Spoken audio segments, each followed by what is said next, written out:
Hey there, thanks for tuning into Duck Bricks. I'm Chris, and I just got back from Brickworld Chicago, some will say the craziest LEGO convention that takes place every year.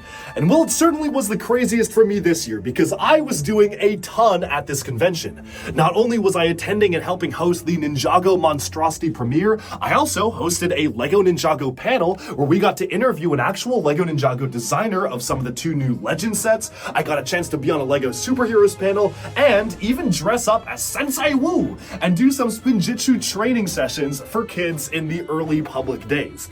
This was an absolute blast, and like always, Brickworld Chicago, all sorts of crazy things happen every single day. We get no sleep, it's so much fun, but this is just the start of a pretty wild trip. You see, we started off in California, and we're gonna be headed to Florida next, so expect another video on that. But now let's jump into my Brickworld Chicago vlog, everything that happened, and of course ending with the haul. It's that time of the year, the Brickworld Chicago vlog is upon us. Now this is pretty crazy because I have actually for once decided to try to put this video out on time relatively quickly after the event ends, and no, that is not only to make sure that this video is actually somewhat relevant for when it comes out, but I also feel that this convention was so insane and so much happened during the course of this event that if I wait even a week to record this vlog, I'm gonna forget like half the things that happened because it might have been the most jam-packed convention yet. If you've seen my other vlogs of the past 2 years of me attending Brickworld Chicago, oh my goodness, this is about to blow that out of the water. So let me explain. Over the course of the entire convention period, from like Monday, Tuesday, Wednesday, Thursday, Friday, Saturday, Sunday, I calculated how much sleep I got, and I got an average of around 2.3 hours of sleep per night. That number is exact. A really good friend of mine, she really wanted me to get this sleep ring so I can track my sleep to make sure I was sleeping well. I'm not. I am not sleeping well, but it was very good to know because this was so crazy. I think I pulled like 3 all-nighters, and by the end of the event, my friends can attest, I was so sleep deprived, I was legitimately delirious, and I don't think I've ever been at that state at any LEGO event before. I can't remember the last time I was like that, and I'm the legend at getting no sleep and still powering through. But in order to tell the story, let's backtrack a little bit to the events leading up to the convention. So on May 29th, I celebrated my birthday with a 2-week trip all around North Africa. So we went to Morocco, like Casablanca, all of that, spent a week there. And then we went to Turkey and Istanbul and went around there, and it was amazing. But here's the thing. This was a lot because during the day I was touring with my family on a pretty non-stop whirlwind tour, but if you don't know already, I work multiple jobs. I'm a project manager at Microsoft. I also am the co-CEO of my own data startup, and those 2 things alone combined, not even mentioning keeping up with Duck Bricks videos, meant that throughout the evening, I had to basically spend my entire evening on call working or just doing work in general, and I got very, very little sleep at all during this entire vacation. So I was already exhausted coming off of this vacation, and I basically went straight from that to Brickworld Chicago. But before we even got to Chicago, there was even a prelude before that. You see, Legoland California was hosting a really cool activation with the Nike and Lego collaboration. Obviously, as you know, they're releasing this new Lego set, which I do have in hand. I will be reviewing this early, so stay tuned for that. But they had a really cool special celebration at Legoland with a whole Nike booth. I'm getting ahead of myself, but long story short, I was invited out and I said, hey, look, I'm willing to come, but can I also bring 2 friends that are also LEGO influencers, and some of them are a lot bigger than me, so I think you're gonna want them to be there too. And those 2, of course, were, I mean, who else could they be? The usual suspects, the LEGO bros, Jonathan, aka Mini Superhero Today, and Ethan the Artisan. So our plan was basically for us to meet up in California, go to Disneyland, go to Legoland, meet up with Doc Wyatt, who I'm about to tell you about in a little bit, and then go directly from California to Chicago. And I got a chance to do most of those things. You see, I returned from my travels late Monday night, and the initial plan was for me to go back home. It was back in Seattle, was to go home, change, get a new set of clothes, drop off all the souvenirs and the crazy Lego stuff I got in North Africa, which, by the way, is an entirely separate video. Stay tuned for that because that was a crazy shopping experience.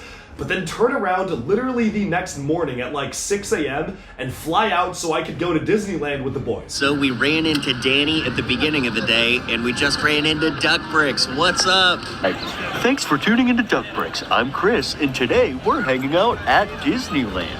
Well, unfortunately, best laid plans. You know what Duck Bricks likes to say. You make the plan, you execute the plan, you expect the plan to go off the rails, and you throw away the plan. Because some work meetings got scheduled for me from like 6 a.m. to noon, just straight back to back to back, and there literally was no way I'd be able to fly over to Disneyland and take my work meetings at the same time. So I said, you know what?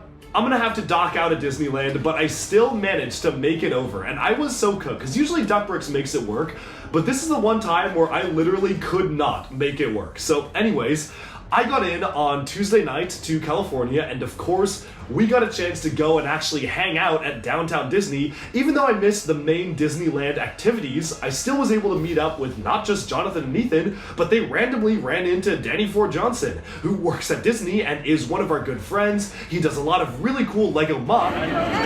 Bro thinks he's Doc Bricks. It's not okay. Bro thinks he's Doc Bricks. Hey guys, give me a second. Hey, good to see you. What's up, brother? Good to see you, man. Hey, Ethan. Oh my gosh, this is a surprise. I know. Check it out. Best Look what set set ever. they have. And it's Oh my for a gosh. bargain. What a bargain. You know, Only if I the signed best it right sets now- go on sale. That's true. If I signed it right now, that price would like 10x. Right back up, right 10x, back up. And so we got a chance to meet up with Danny. We ate at Din Tai Fung, the classic. You know Duck Bricks, he loves his Din Tai Fung. Went around downtown Disney, got to go to the Lego store and all of that. And of course, we ended the night by playing card games in our hotel room, where I taught Ethan and Danny, while Jonathan was filming videos, how to play Durak. Now, if you don't know what Durak is, it is the Russian word for idiot. One of my really close friends, she is Russian, and because of that, I am learning a lot more Russian these days. And so I've been put on this curriculum, and I'm learning it, but I'm also absorbing a lot of like Russian culture and just kind of understanding like their games. And so this card game was actually quite fun because Durak translates to idiot in Russian, and it's best played in a big group because there really is no winner of the game. There's technically a winner by the first person to leave the game and survive, which of course was Duck Bricks both time we played, but there really is only one loser. The point of the game is to determine who in your group is the idiot, which is honestly a Duck Bricks kind of game. That's just funny. So myself, Ethan, and Danny settled down for a game of Durak. We played a couple of rounds on the patented Duck Bricks 24 karat gold trading cards, which of course Duck Bricks has to carry around everywhere. And eventually it came down to Ethan versus Danny. Both games, sorry to say, Danny, but Ethan took home the crown. I will say though, if you don't know Ethan the Artisan, he is a pretty legendary magician. You know, he's pretty quick with his hands. I've seen him do a lot of card tricks. I've seen him like put an entire straw up his nose and take it out of his ear. You know, that sort of stuff. And somehow, Ethan ended up with not one, but 2 aces by the end of both of our games. The odds of that happening, like an ace of the right suit as well. Literally 1 in 52 odds of that happening, and he happened to end the game with both of them both times. Look, listen, if Ethan the Artisan had beaten Duck Bricks, there would be a lot more complaining going on. Duck Bricks basically won, so it's not my fight to pick. All I'm saying is there might have been some funny business going on, not to accuse anyone, but I'm just putting it out there, you know? There could have been some sleight of hand. But of course, the next day was even crazier because we had to go to that Legoland thing I was telling you about. So we started the day bright and early. I had some work meetings, and then we went over to the Disney store, got some Disney souvenirs and all that, you know, good stuff. And then we drove south from Disneyland to Legoland, went all the way down, and yes, we would have had to go all the way back up again past Disney to go to LA later in the day, so this was a very convoluted route.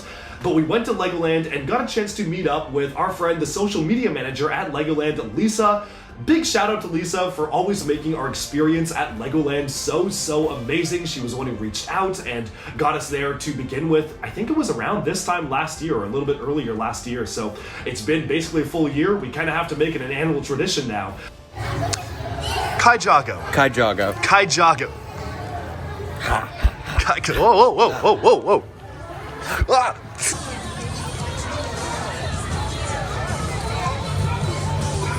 Woo's warehouse. It's like I'm seeing double.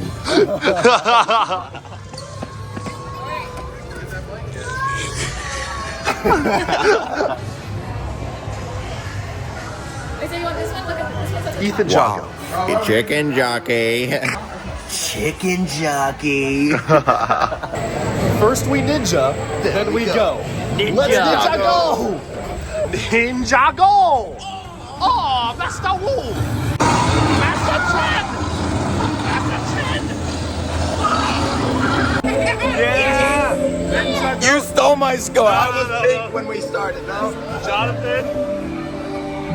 Cook Jago. Cook Jago won! That's right, Sensei Woo for the win. We went out to Legoland and got a chance to experience the Nike pop-up booth, and this was genuinely really well put together. So when you go in, you're actually given this Lego Nike lanyard. You can see that it actually has the Nike logo with bricks on it, but the really cool thing is that you actually can make your own trading card. So you kind of have this like reflective silver backing on the back with the Lego and Nike logo, but then here you actually have a sig fig that you design yourself. You can see the Duck Bricks sig fig right there with glasses and everything, white shirt of course. You have a bit of text on here that says Master Builder Championship Athlete with the Lego goat on it. It's super cool. This is a really cool collectible, and it is an official Lego item that now has Duck Bricks on it. So I'm gonna be keeping that as a souvenir for a long time. But that was not the only thing to do at the Nike activation. We got a chance to build our own jerseys on these 2D plates, where of course I had to design a Duck Bricks themed jersey, and the other two designed their own as well. And then we had a game where we could actually launch these cannons and have basketballs try to go through the hoops by launching a cannon. It was really fun, and mini superheroes today docked in.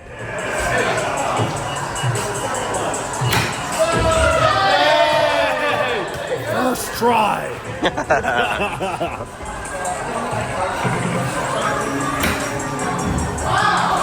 Oh, keep going. Keep going. What?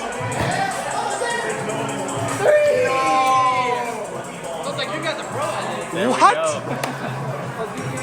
That was a little bit of movie magic, a little video editing as you saw there to make it look like he did it on the first try. Doc Chaco! Docked out. See, that's without the movie magic. That's what it looks like. Yeah. One more shot. Here we go. Number 3. Level 3. Docked out. Should have stopped while I was ahead. No!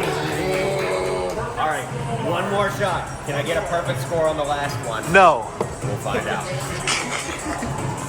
Yes. Got the lead.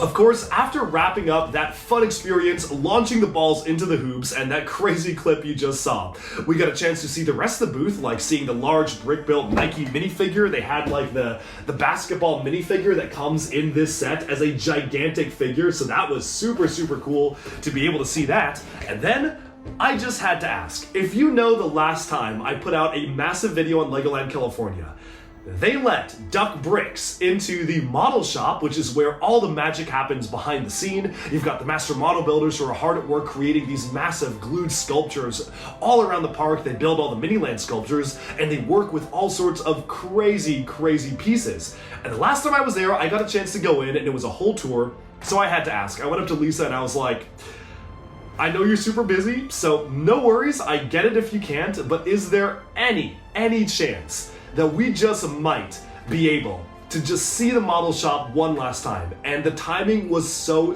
perfect. She said, well, let me get off my shift here at the Nike booth and I'll see what I can do. Why don't you meet me around the model shop? So again, shout out to Lisa. She did not need to do this. She spent like an extra hour out of her day just babysitting us at the model shop because we can't be in there without a social media rep. So huge shout out. Really went above and beyond. So I'm very grateful for that. But of course, in the time waiting to go to the model shop, we got to go on all the rides at Legoland that we wanted to. I was actually still working on these days. I didn't actually get any time off during any of this. So I was in my work meetings. I had my laptop with me, running around Legoland with my laptop, just sitting down on benches, getting work done, you know, working on decks, spec docs, and doing some startup work as well. And the crazy thing is, I actually had a call that like bled into the roller coaster. So I was literally on the Dragon on a work call. Ethan the artisan might have captured a little bit of footage of that because that was absolutely insane. I've only done this like once before, and that was the Incredicoaster at Disneyland, but I was muted at that time, so it was okay. This one I actually was like, it was a startup call with myself and my co-founders, and we were talking to some employees of ours, and I just like, I could not get off this call. There was some crazy stuff happening. I needed to be on this call. So I was like, you know, the Dragon's pretty tame. I'll just wait in line, and I'll take the call in line, and then we'll go board it. And then they were like, oh, you guys are the influencers. You guys can skip the line. So they brought us in, and I was like, oh, well, I'm not going to say no to that. But I also am just on this call. So pretty crazy times. Duck Brick's locked in, though. Duck Brick's locked in. You know, he always gets it done. We are on the Bionicle Blaster. And about to be masters of spin jitsu. Man, I'm about to pop so many Xamer spheres. You're about to pop some Xammer spheres right now. Can you elaborate on what that means, my friend? Boba. You know boba tea? Then you make Xamer sphere tea. I don't even know what's happening right now. We jump back to it again. Ninjago! Ninjago! Come on! Do the weekend, man! Ninja, ninja, ninja, ninja, ninja! Jump up, kick back, set the sail! The annual keep them on the tails! So come on, ninja, Set the sails! This is a mission we cannot fail. Oh, we cannot fail. Jump up, kick back. Around and spin. And then we jump back to it again. Ninja, ninja, ninja, ninja. Ninja, ninja, ninja, ninja. We're losing momentum. Wyatt. Oh my god, we are gonna be so dizzy. We have to spin jitsu until the end. This is the tornado of creation. I think I can show Dowdy the tornado of creation in my picture tonight. But after that, going through all the rides, of course we had to dock into the Ninjago ride as well. We merged for the Ninjago ride. I think I saw some monstrosities in that ride, honestly. We then got a chance to go over to the Master Model Builder Workshop, which is absolutely so cool. I mean, for me as a Lego fan, that was always one of those coveted spots that's like, I'm probably never gonna ever be able to even enter this room. So to go in not once but twice was really special, and I'm very grateful for that. We got a chance to catch up with PJ, the Master Model Builder, and we're gonna see him at Comic-Con later this year, so I'm really looking forward to that. But I got a chance to dig through all the bins, and there's some crazy stuff they had. Dark red mixel joints, black mixel joints, red mixel joints, white mixel joints, blue mixel joints, yellow mixel joints. A lot of mixel joints. If you know, you know. There's some pretty crazy stuff in there. Of course, a lot of transparent bricks, transparent plates, gold and silver bricks and plates as well in crazy colors. It was so cool, and it was just a blast to be able to walk through there, and for me especially, it was really cool seeing my friend Ethan get to see it, because last year Jonathan and I went around, but Ethan had never actually been inside the Model Builder Workshop before, so we finally got a chance to have him go in, and as the most mocky out of the three of us, like, the one who does the most mocks, this was super special for him too. We are back in the model shop at Legoland, California. Jonathan, when was the last time we were here? About a year ago. About a year ago. Well, it's always so amazing to be here, and this time we are joined by a friend as well, Ethan the artisan. Yo! It is so cool. I mean, the amount of crazy stuff you'll see in here is insane. Like, come along with me over here and look at this. All of these gold bricks, I mean, that, oh my goodness, that is so insane to see stuff like that.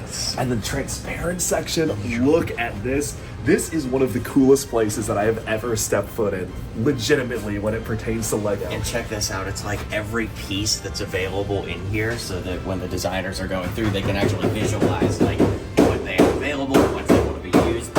Even beyond that, I mean, you have Look at all these transparent pieces. So crazy. And there's a lot of discontinued and like older stuff here as well, because this park has been around for years, so basically even though some of them are discontinued, they still kind of persist in here and might be used in some of the models. So especially as we get up higher and higher, you can see the original color for the lighter blue being used there, and it's still in there in good quantities that we haven't even seen produced anymore. So there's some really cool stuff in here. Let's go on an adventure.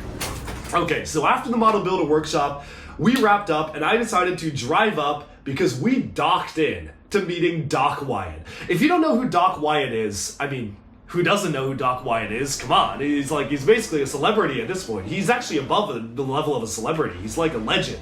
Some would say a Ninjago legend. Some would say a Ninjago legend's monstrosity. But Doc Wyatt is the co-writer of Ninjago Dragons Rising alongside Kevin Burke. So Doc and Kevin have been working on Ninjago since season 11, but back then, during the adjectiveless era, they were basically just guest writers, and they would write an episode or two here and there.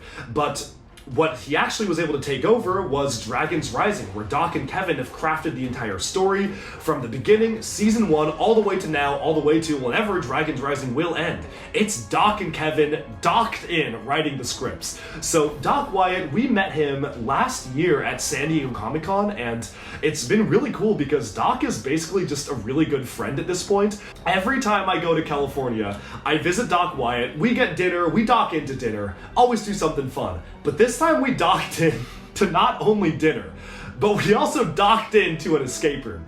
Doc Wyatt's a big fan of Ghostbusters, and so is Jonathan, and we found a Ghostbusters themed escape room. And I love escape rooms. Every time I'm on vacation, I try to do like at least one escape room wherever I'm at. I did a crazy one in Singapore with my friend Sarisa. It was like all in Chinese, neither of us speak Chinese. It was very bad.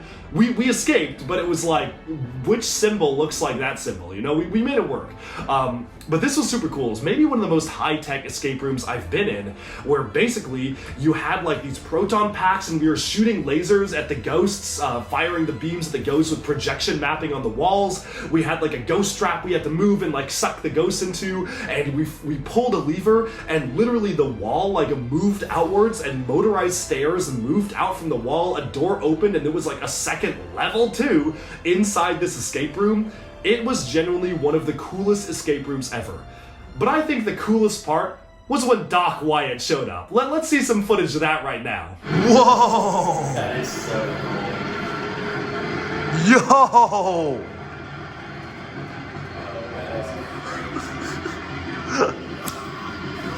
Doc Wyatt? Yo! So here's the thing. We were trying to beat the escape room's limit, the record. 30 minutes was the record. We had a full hour to solve it, and I'm gonna be honest, we finished it in 34 minutes. If we did not spend like 4 minutes saying hi to Doc Wyatt and cheering and filming him entering the room, I genuinely think we could have demolished the record. There were even like a couple of other things that like took us a bit more time than it should because like some things just weren't fully aligned in like the perfect spot. I think we would have finished, I think we would have smashed that record, but it was still so much fun. One of the coolest escape rooms I've done. And then of course, we had to dock into eating dinner at Yamashiro. Yamashiro is my favorite restaurant in LA. Whoa, this is like a Luke Skywalker moment on Tatooine. Look at that. Indeed.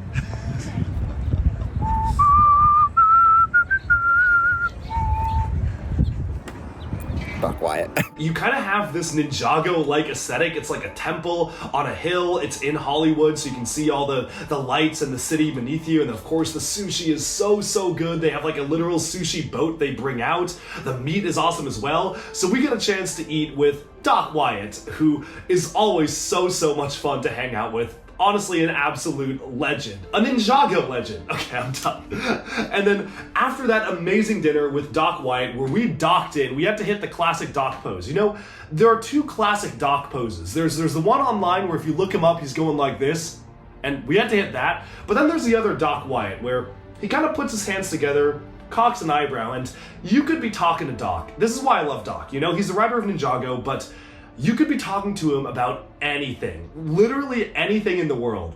And then he'll lean back, he'll put his hands together and he'll raise an eyebrow at you and just go silent. And you know he's about to drop the craziest piece of Ninjago lore. So, for instance, he'll go like, the Source Dragons are polyamorous. Or something like, you know, in Season 2, Episode 17, we see a piece of paper in the background of Cole's apartment. This is actually a hint to the fact that Cole is behind on his taxes, and that's why the administration's gonna be after him in like Season 20 of Ninjago. And like something like that, where he just says the most crazy thing, and you're like, wait, what? Is that canon? Well, it's canon now. To be clear, those two things were just, they were two Duck Bricks originals. Those were not actual Doc Wyatt quotes, but it's something along those lines, where he will just say the craziest stuff. And for me, growing up as a big, diehard fan of Ninjago, getting a chance to just spend so much time with him has genuinely been such a joy and a treat. So I'm very grateful to Doc Wyatt, and yes, he and Kevin will be at Brickworld Chicago next year for the 15th anniversary. One would say they're docking in. One would also say they're gonna merge with Brickworld. I think I'm gonna feel a mergequake when they arrive. But then, after that, we get a chance to wrap up dinner, went to our hotel because we had a really early day the next day because we were gonna fly over to Chicago. This was a Thursday. Of course, we had spent our Wednesday as a Wyatt Wednesday, a Doc Wyatt Wednesday. But Thursday is when the Ninjago craziness was about to begin. You see, Brickworld Chicago, as I mentioned, was home to multiple official Ninjago events, and I was set to co-host the Ninjago world premiere of Monstrosity, so we had to be there before the premiere. Here's what happened.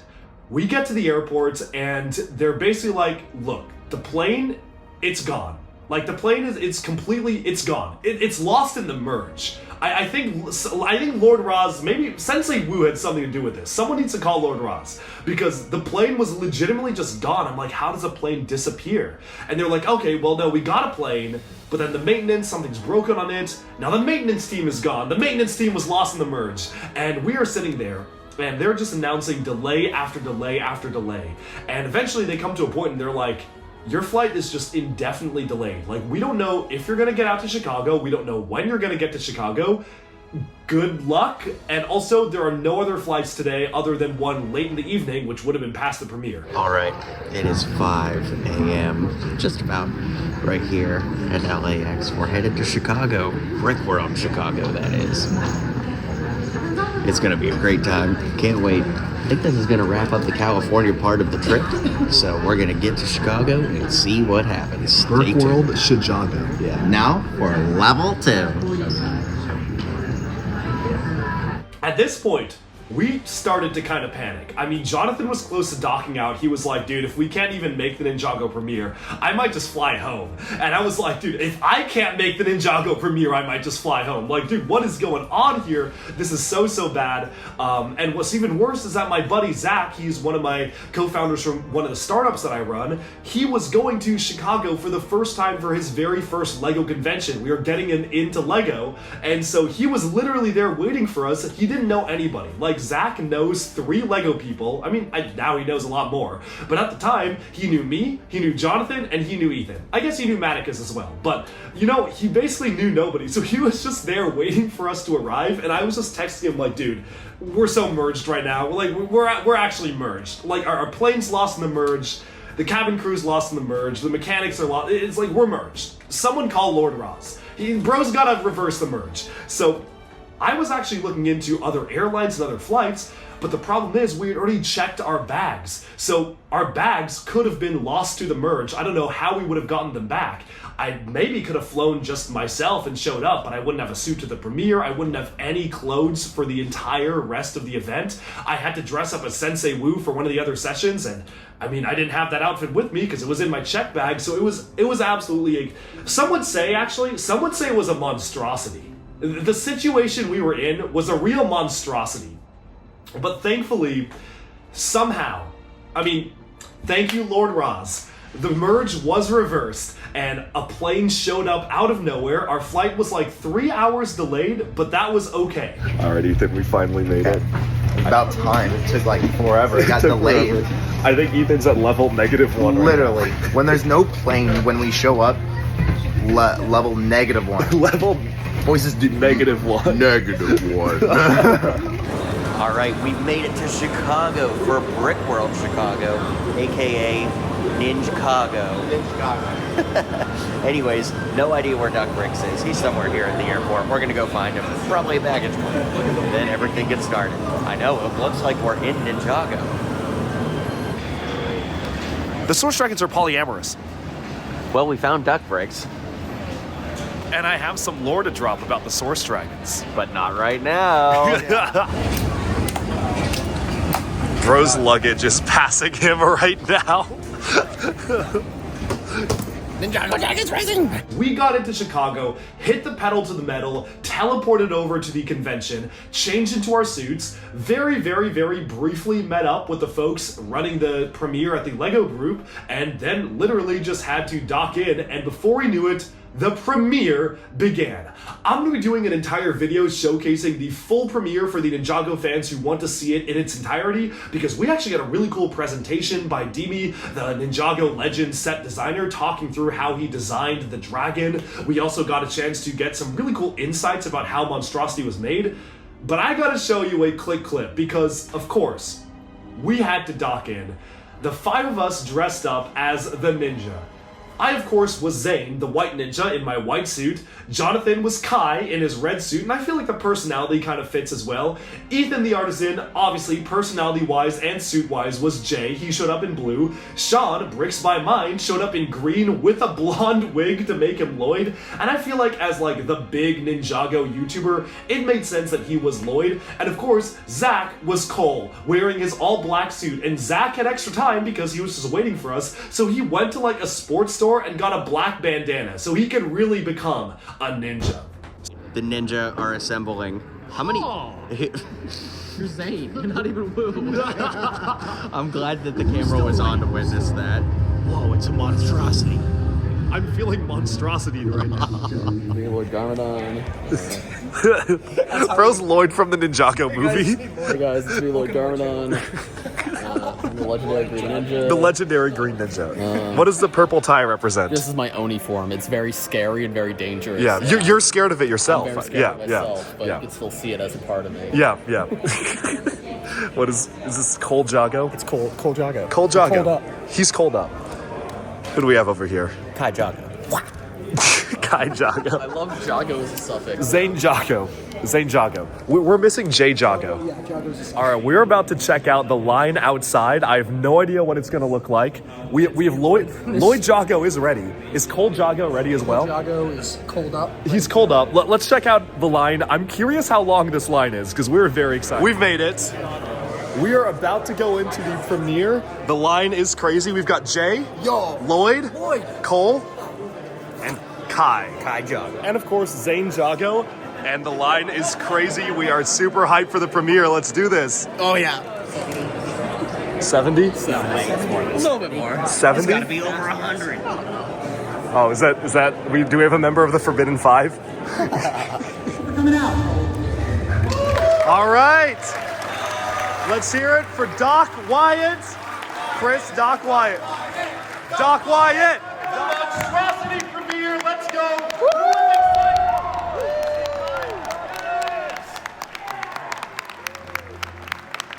So of course Ninjago Legends Monstrosity was awesome. We all loved it. The only complaint is that it was too short. I want to see a full series like this. Fingers crossed if this really pops off on YouTube and everybody watches Monstrosity. If you haven't seen it yet, stop watching this video. Go down and watch Monstrosity right now, or I will call you a monstrosity. And you don't like it when Duck Bricks calls you a monstrosity.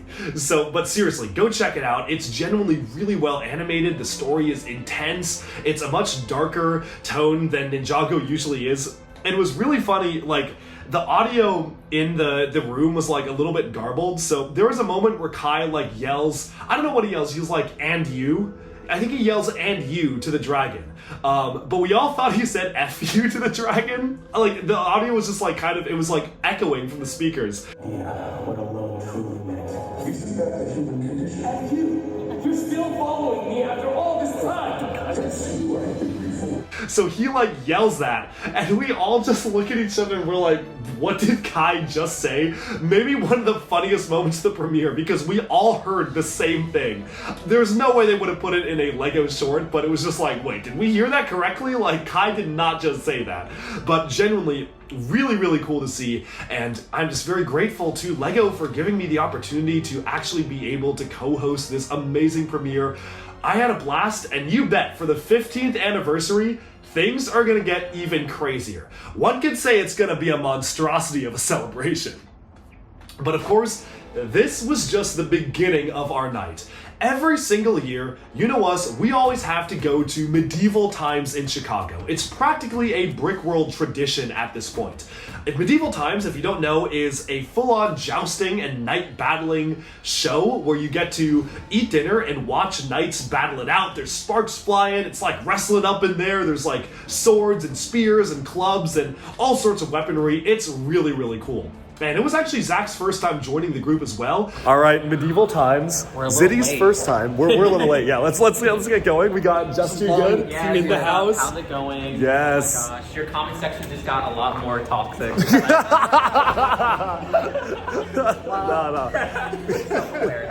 Let's dock in. Medieval times. Yo! Doc Wyatt! Woo! Doc Wyatt? Yo, Doc Wyatt! Doc Wyatt. Yeah! Yeah! Good! Yeah! Yes! Yes! Yeah! Yeah! Kill him! Yay! Him! Come on! Yeah! Yeah! Come on! Come on! No! Lock it! Yeah! Yes! No! Recover! Yes! Yes! A special shout out to Maticus for arranging our entire group to go out. We had like 20 or 25 people. It was a wild amount of people who went out, and we all got to see the Medieval Times tournament, which was so much fun. Obviously, we had to get in the spirit of things. We were yelling, we were shouting. Our guy almost won. I will say that. Our guy was close to winning, but then I think someone paid him off to lose. You know, it's like, he had it. He had the other guy, like, dead to rights, and then somehow he like, oh, I throw away my sword, his sword flew out of his hand, and our guy got cooked. One would say he got merged. He was merged. He was docked out. But so he was docked out, and sadly, our team did not win. Last year, our team did not win either, but the first year I went, our team did win. However, the Red Knight won this year, and that's the guy who won last year, so maybe we're just a year behind. We'll see. Anyways, afterwards, we got a chance to take some photos with the king and queen. Thought it was the king and princess, but no, it was the king and queen. Bro thinks he's Duck Bricks. And then, of course, we also got a chance to see the knight that we were cheering with as well. We got the knight to hit the Doc Wyatt, which was awesome. Very cool of him to do that.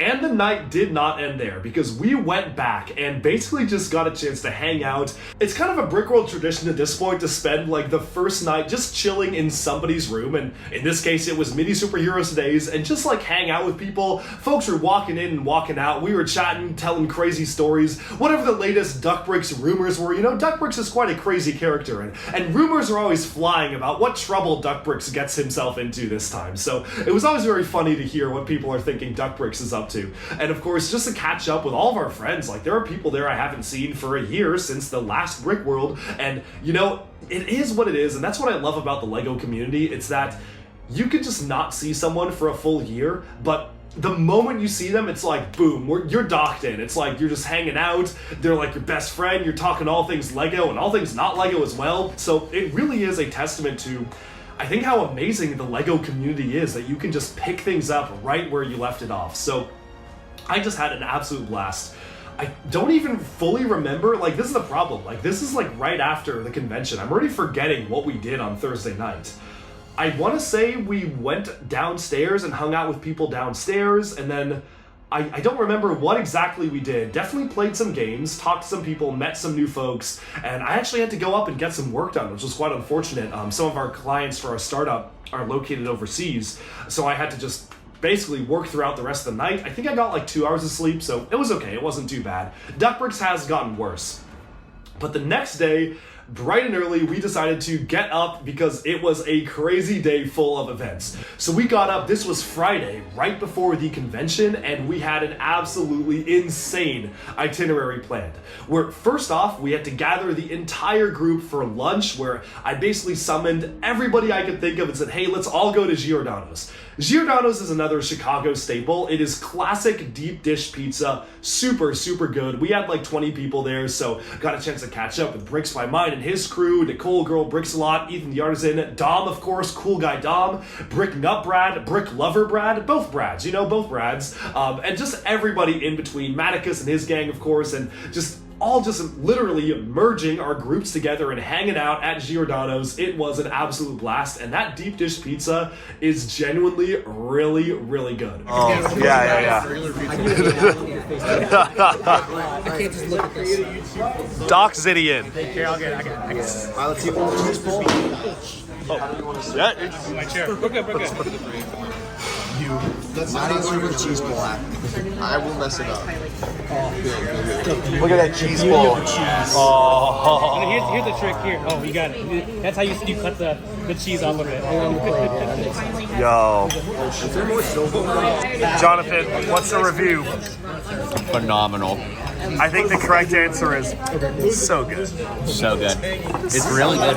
The undercarriage today is nice and crispy like a croissant. What's like the absolutely amazing. Dock it. No. It's Dude. Dock in. Docking. From there, we then were summoned over back to the convention because there were some things we had to do.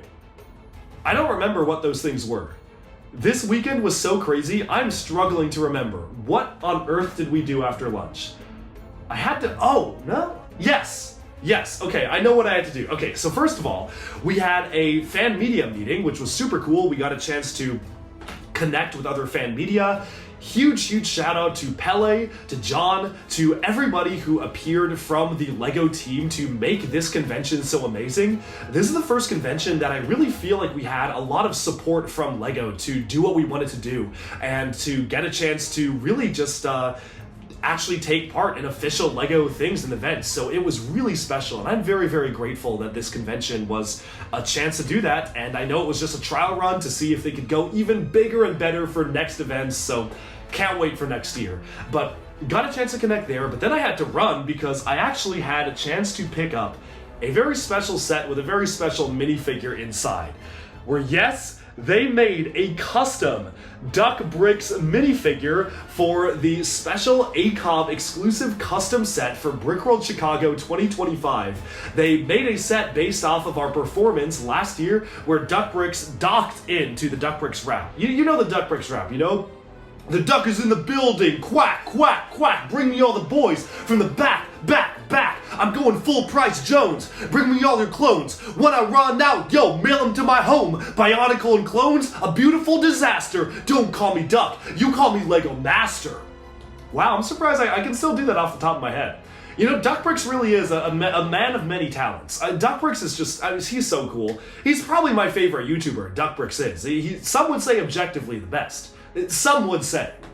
But there was the Duck Bricks rap last year, which we performed, and it was so much fun with my boys Sean, with the Boxa boys, Sean and Brent, and they literally made a custom set celebrating this event. So I had to go to the launch party of that set, pick it up. Ethan and Zach went with me. They got copies as well, and it was so much fun just being there and getting a chance to just celebrate with everyone. I signed so many sets.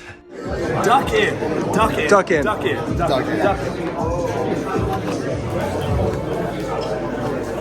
The Source Dragons.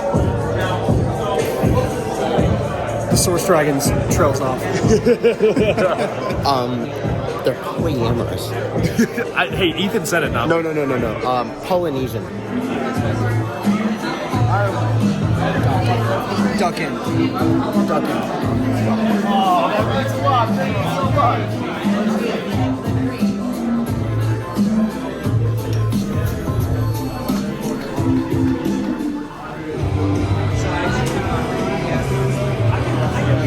Thank you. I'll see you around the convention. Hey, Doc, do you mind signing these? Yeah, Chris is living his best life. Oh yeah, gotta do it.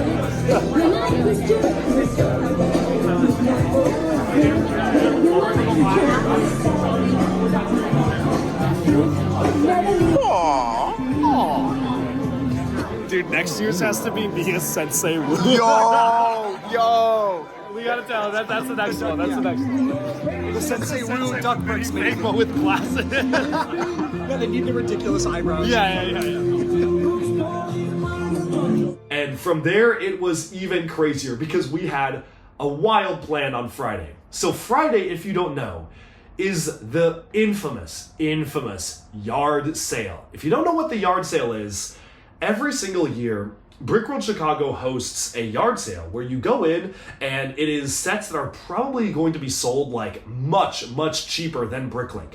Zach was actually asking me, he was like, why do people do this if they can sell it at Bricklink prices? And I'm like, well, you know, oftentimes you find yourself as a Lego fan. You find yourself with a ton of extra Lego that you don't really need, you don't really want to keep around, or maybe you're given Lego that you just have already.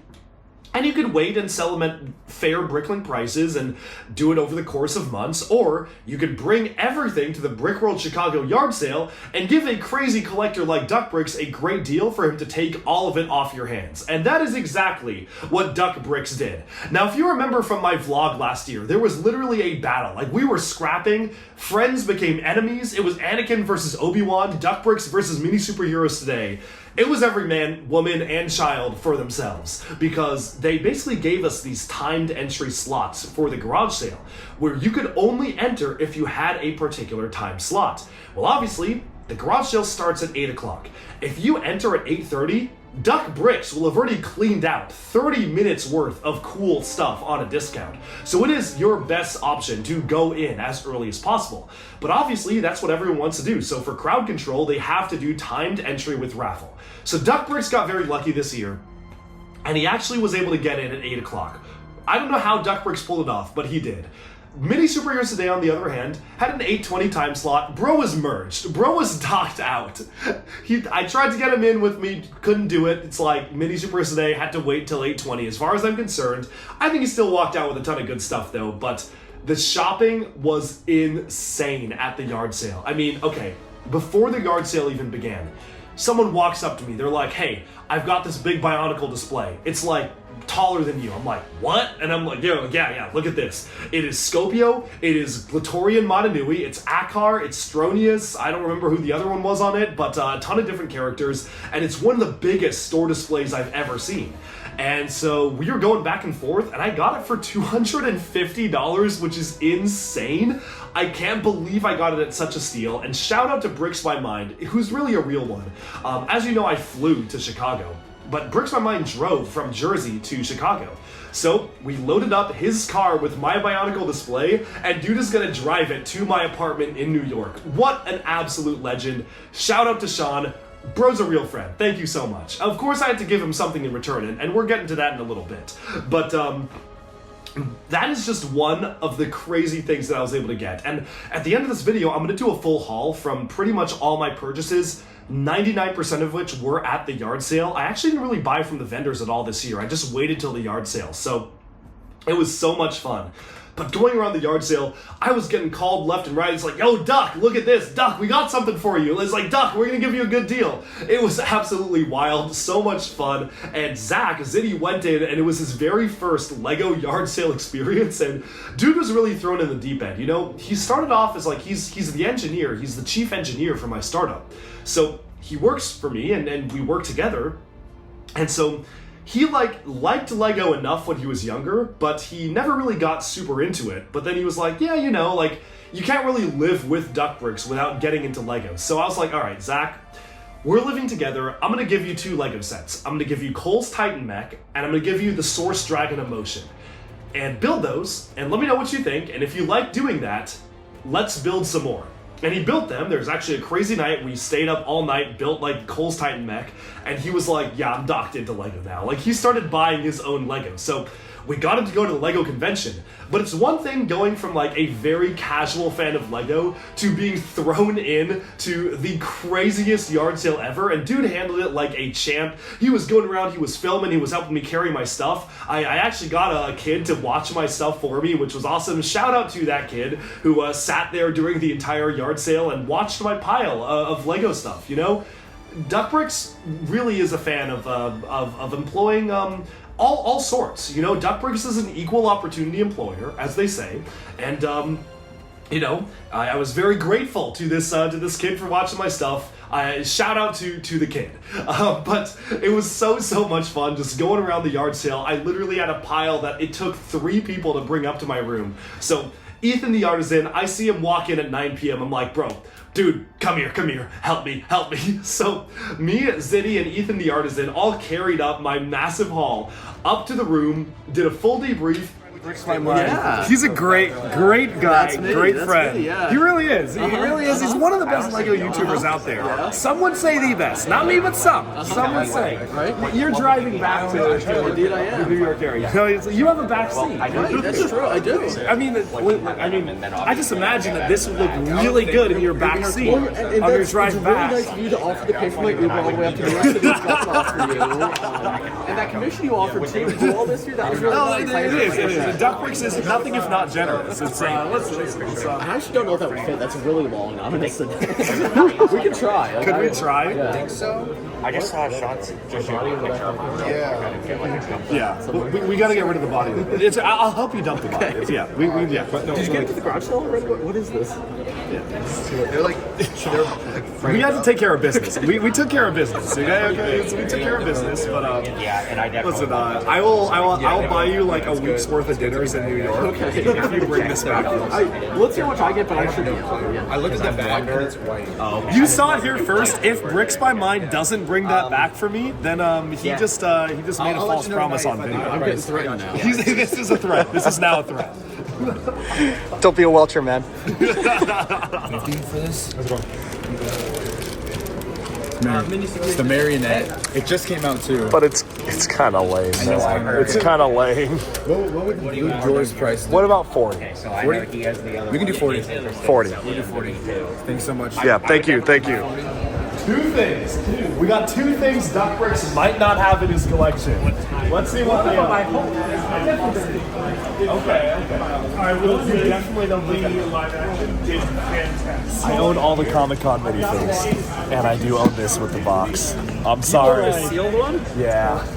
I tried. Thank you. That is really cool. You should see if my friend Jonathan wants this. The Mini Superheroes Today. He was just with me because I know he has one. He has like 2 or 3, but he's collecting like a ton of Comic-Con stuff, so he might want it. But is this your store? This is a few of us who own Bricks and Minifigs, yeah. I mean, I'm seeing some stuff over there. I got some stuff is mine, some stuff is, that's mine. This is pretty cool. There's a story to this one too. Yeah? What's the story? So this is from 1974. The guy that sold it to me said his sister that's no longer with us gave it to him, and it's what got him into being an architect and a general contractor. Oh, well, that's a really special one. Yeah.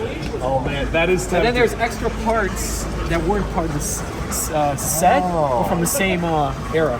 I see. Okay.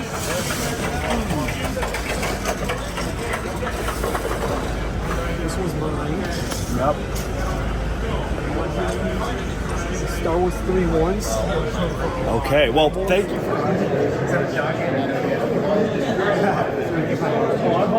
docked in. Intercepted in the park. There might have been some interceptions going on. There might have been. Run it back for 6, Doc.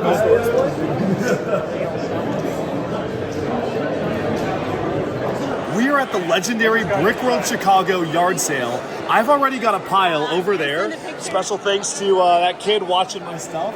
He's a real one. Bro's docked in.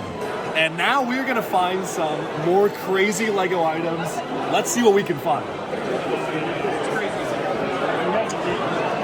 Hey, that's cool, man. Yeah? Ooh. Brickworld's original. We got some good stuff. We got pieces galore. Whoa. The best been doing. Yeah. Ooh. Yeah. It's all yours. Let's do Venmo, and I got this for you. Yep. Let's do 35 on Venmo. That works. I appreciate it. Thank you. What are you staring at? Jason, I need 25, please. Sorry. I know. These are just random things. These are. Yeah, it's very incomplete, but see, in my collection I might have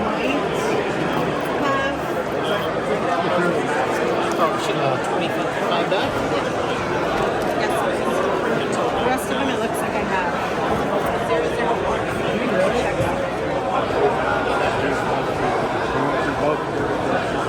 Okay. Yeah, we've been around in the last few years. Right. Yeah. That makes it easy. You look on the price and you was on. Tempting. New inbox. That's cool. That's the freight like a 1013, but the way it came in a multi-pack, it's still completely sealed. This is really cool to see in the box. I'll think about it. That's a good one. I'm Philip, by the way. Good to sorry. Oh, cool. So this is sealed. Okay. It is. Well, okay. When the seals came undone, I could knock some money off of that with all the parts in there.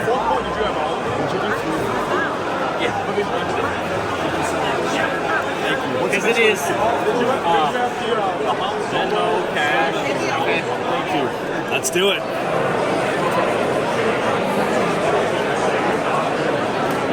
Crazy deals.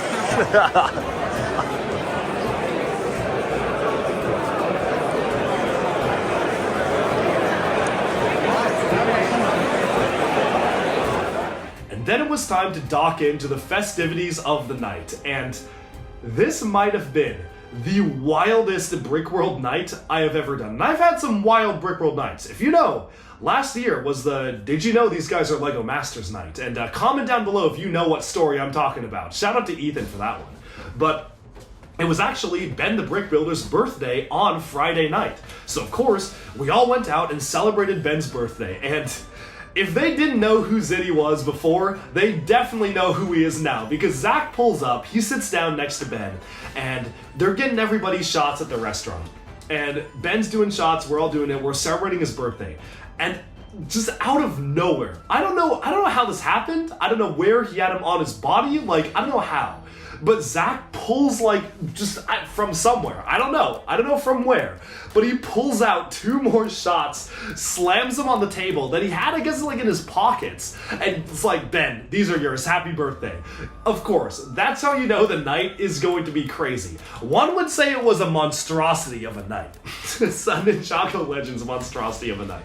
So we went from this restaurant, the whole group of us. We then went to karaoke, which, of course, you can't have Brickworld Chicago without a Duck Bricks karaoke session. So we were docked into karaoke. Out of all of us, probably the only professional singer is Jonathan, so we actually got some good singing from him. And then we got some singing from Duck Bricks and from everybody else. But let's see some clips of that right now. Jump up, kick back, whip around and spin. And we jump back to it again. Jump back to it again. Ninjago! Ninjago! I was bred for war. Outside of what I'm fighting for. Ain't nothing but a heartache. Tell me why. Ain't nothing but a mistake. Tell me why. I never want to hear you say I want it.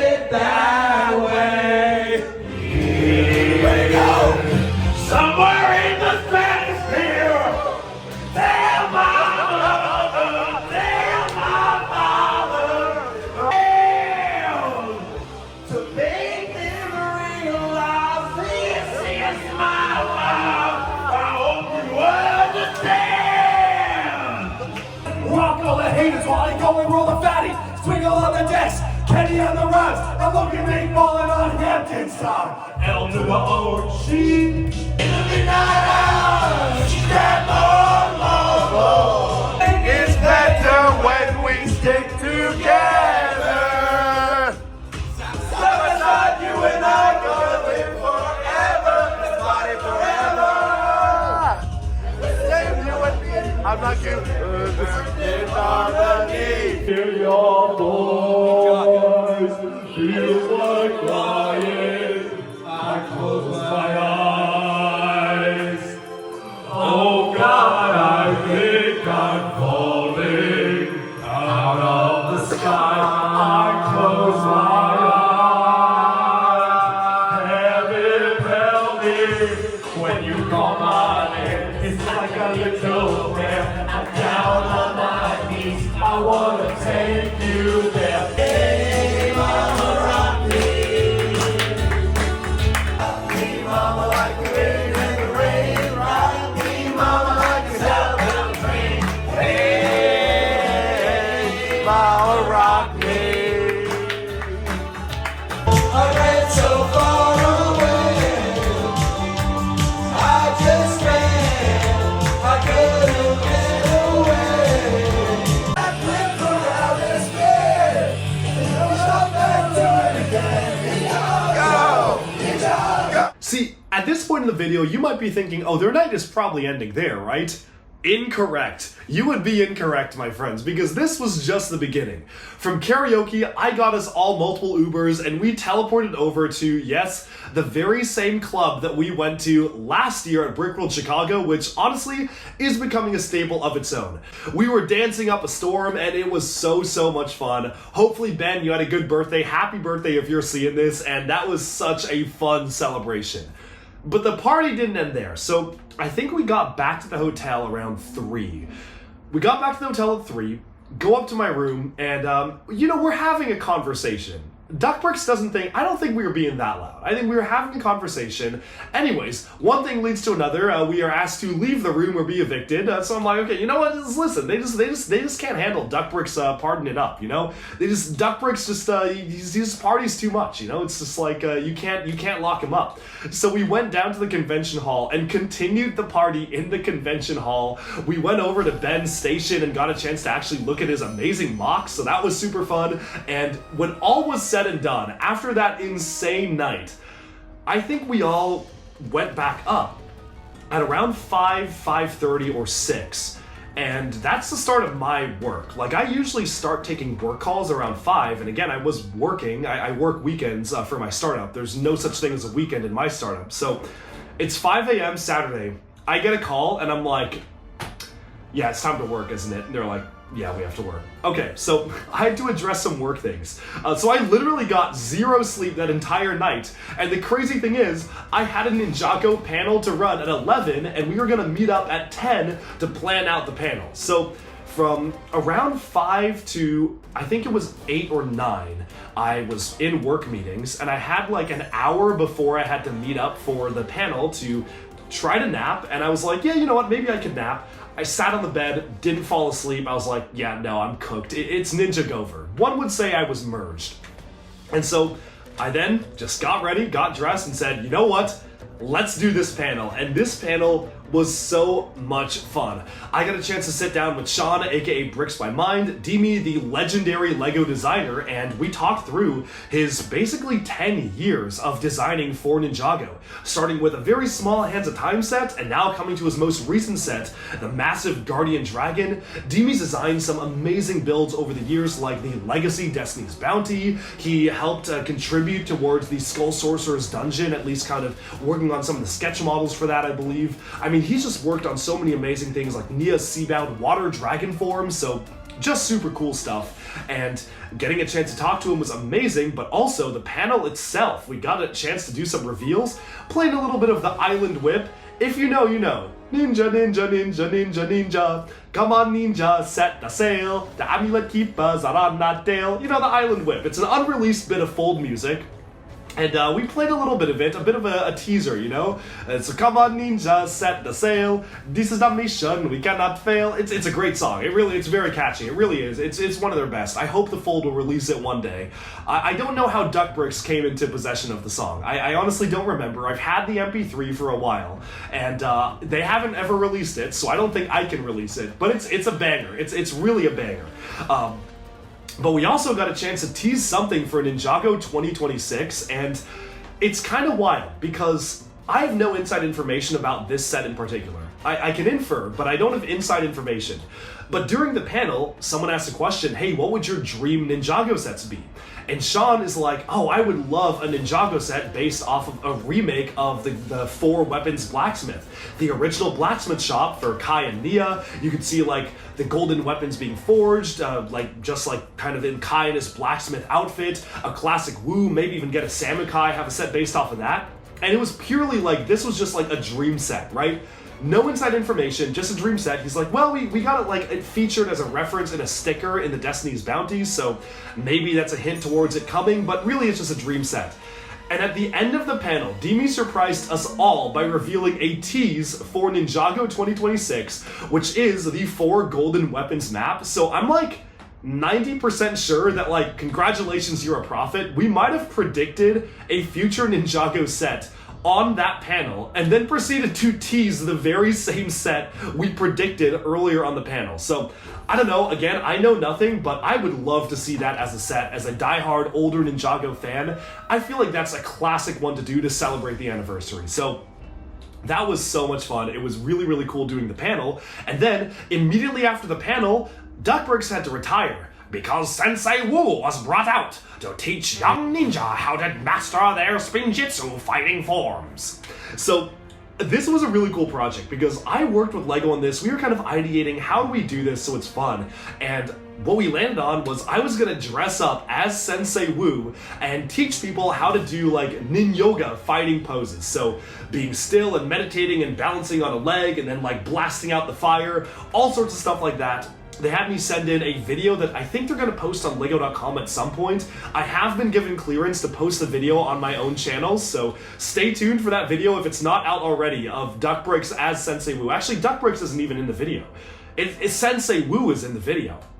And you will be able to learn a lot from him about the different fighting forms. So that was so much fun to make as a video, but then I got a chance to actually do it in person, and kids were coming up, and it was like kind of funny because all the kids were like, oh, it's Duck Bricks, let's take a photo. And I'm like, Duck Bricks is not here. I am Master Woo. And the kids were like, no, it's you, Duck Bricks. Like, we just want to take a photo with Duck Bricks and leave. So, you know, I did it for the kids who actually wanted to do it. I would say most people who actually docked into the training sessions were like other Lego influencers, like Sensei Woo trained a very clumsy ninja. In fact, it's a ninja that reminds me of Dareth, and his name was Maticus Bricks, who failed every single fighting pose I had him perform.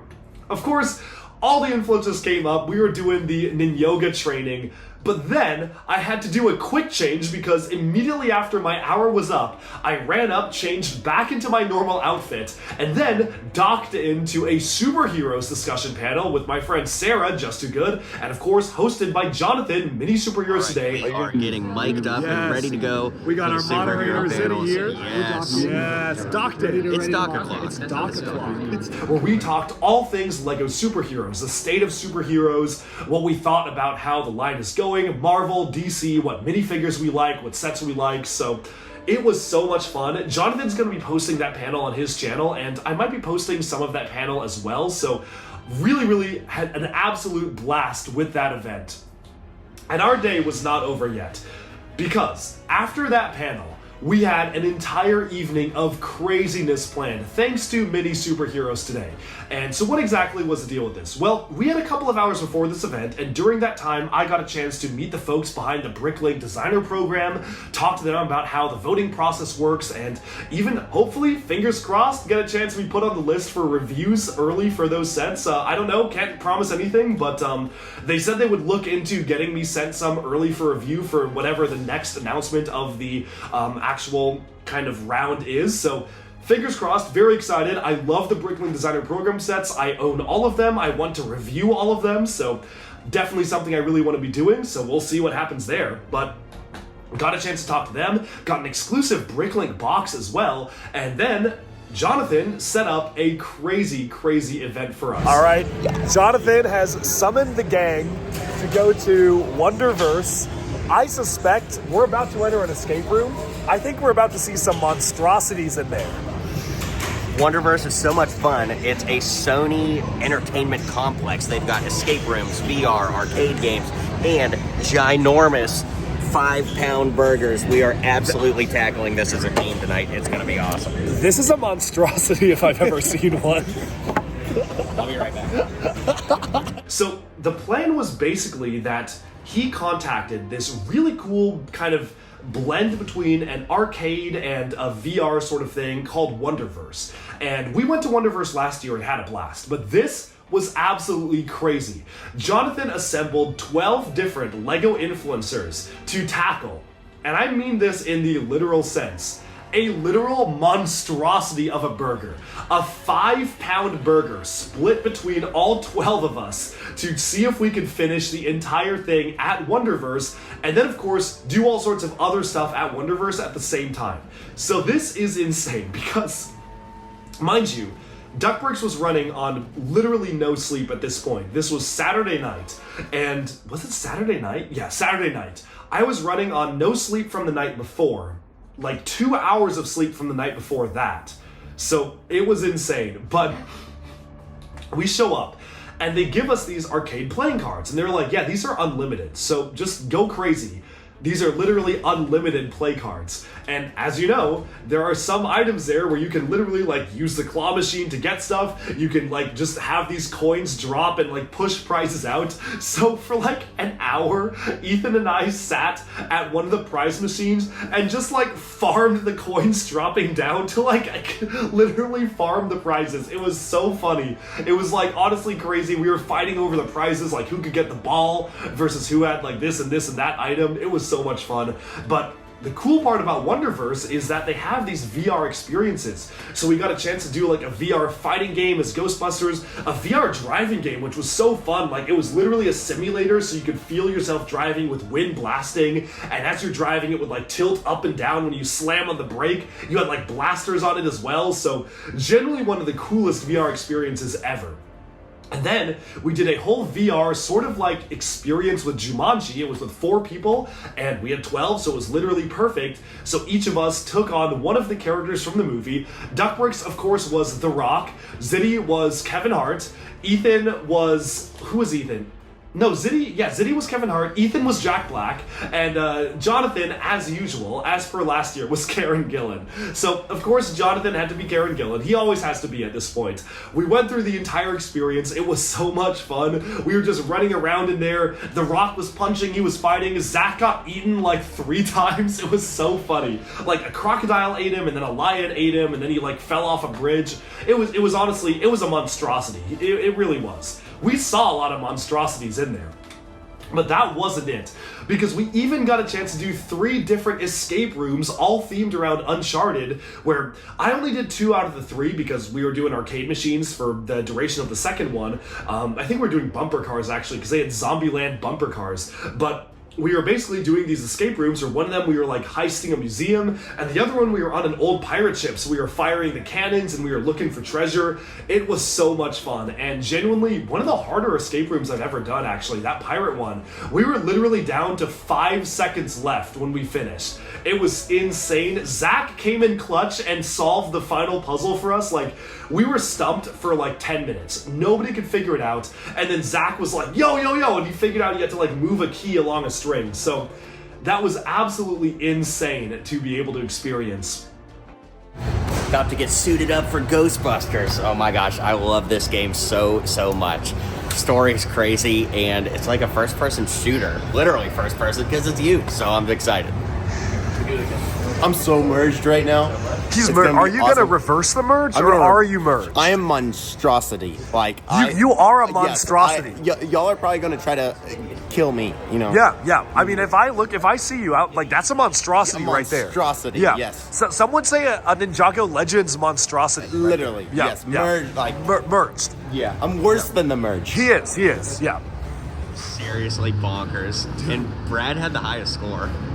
We saw some monstrosities in there. Bro, there was some merge quakes. Yeah. Oh my goodness. The merge quakes, Yeah. monstrosities, everything. Yeah. First we ghosted, then we busted. Let's Ghostbuster. We're docked in. Are you ready to reverse the merge? Ghostbusters, Reversing the merge. Reversing the merge. We're docked. You're docked. Merge quakes are happening, y'all.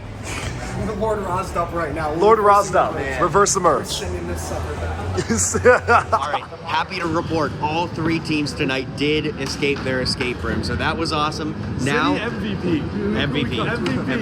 The sad thing is we can't really film them because it would be spoilers for when you come here, so highly recommend. They were super awesome. Now it is time to crush Wait, the get over here, get over here. 5-pound burger. Here we go. We got the private room tonight for the ginormous burger challenge. Now, before the burger challenge, gotta walk you through here. This was actually the holding tank room when I met Dan Aykroyd here last year. Super fun, got videos on that. But check this out, we have the actual ghost trap here. Crazy. When the light is green, the trap is clean. Then we've got ghost trap lights up top here, absolutely amazing. And we have not 1, not 2, but 4 actual proton packs. I wonder if they're actually, well, they're actually supposed to be turned on. Some days they are, some days they aren't. We'll see. We'll actually see if the staff will turn them on for us, but absolutely legendary. These are the HasLab packs, which is super cool. I heard they were turned off for safety because the ghosts were messing with the electronics. That's right. It just occurred to me we have nuclear packs attached to our backs, untested. But anyways, this is the private room at the Ghost Trap. Then out front here, we have the amazing speakeasy area. When Dan Aykroyd was here last year, he was like camped right here and did all his media interviews. And then as you walk through the entire thing, there are references everywhere. If you look up, we've got Vigo the Carpathian. We've got the painting from the end of Ghostbusters 2. There's a ghost trap up there. Of course, there's Crystal Head Vodka from when Dan was here last year. And everywhere there are references. Of course, books stacked vertically. Nobody could ever done that. Really? Other than a monstrosity. Other than a monstrosity. But you've got books here, a lot of those file cabinets you can pull out, and I want to save it for if you come here. I don't want to spoil everything, but this is the Ghost Trap, legendary spot for any Ghostbusters fan, and we are about to tackle the 5-pound burger challenge. So Now that's what I call a monstrosity. all right, Griffin, tell us all about this thing. How do you even make something like this? Well, it's a 5-pound burger. We just basically take ground beef, we shape it out beforehand, throw it on the grill. We actually take a pizza peel and we flip it with that.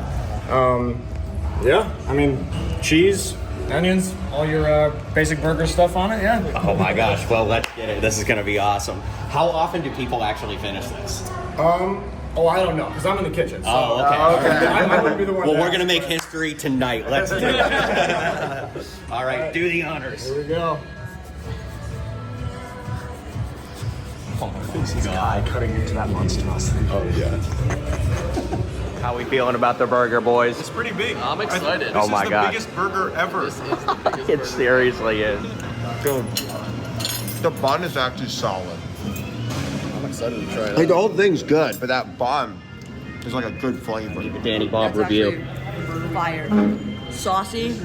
There's a whole pickle. The bun is tasty. 10 out of 10 would recommend. 10 out of 10. Whoa. All right, let me get Yo, a yo. bite. This is astronomically large. It's cooked really well. Does it feel like you're eating a burger or It does feel like a burger. It is. You can take, yeah, obviously you got the burger elements there. This is really soft. And I mean, that's cooked like perfect. I'm surprised for something that thick that it's like that juicy. I second that. They did a killer The job. bun is nice too because it's not too soggy. This is an easy 9 out of 10. The review, guys. So good. So good. It's my first bite, so All my right, reaction. first bite. Let's get it. Oh, my man, gosh. you got a Oh my ginormous piece. It's already falling apart. All right, Oh my just god. dive in.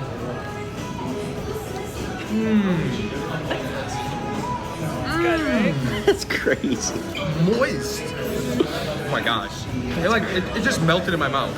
So good. Crazy. 9-2. 9-2. No soft scores. All right. 9.2. 10 out of 10. 10. Whoa. 10 out of 10 for me. It's so good.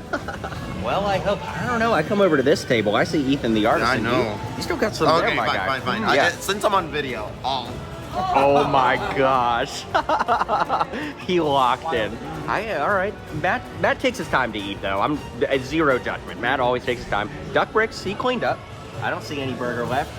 Zitty, very good. Very good. Every single person in this room has cleaned their burger. Meg's working on hers. She's gonna do it. I'm not worried about her. She's got this. Ethan Jago. Go.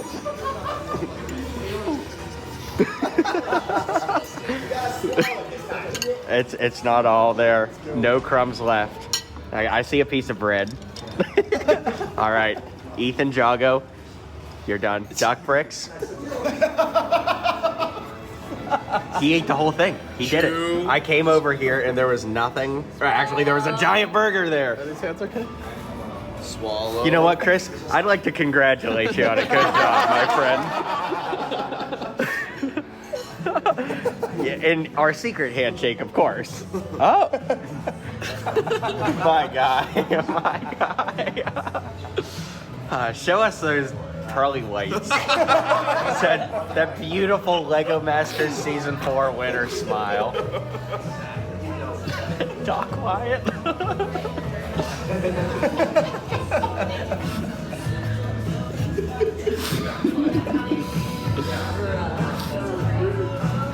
My shiny teeth that sparkle just like a Christmas tree. Ninjago dancing. No. Chris, it all hinges on you. It all hinges on you. Duck Bricks. No. Don't Doc Wyatt out. Duck Bricks. Bro, so good.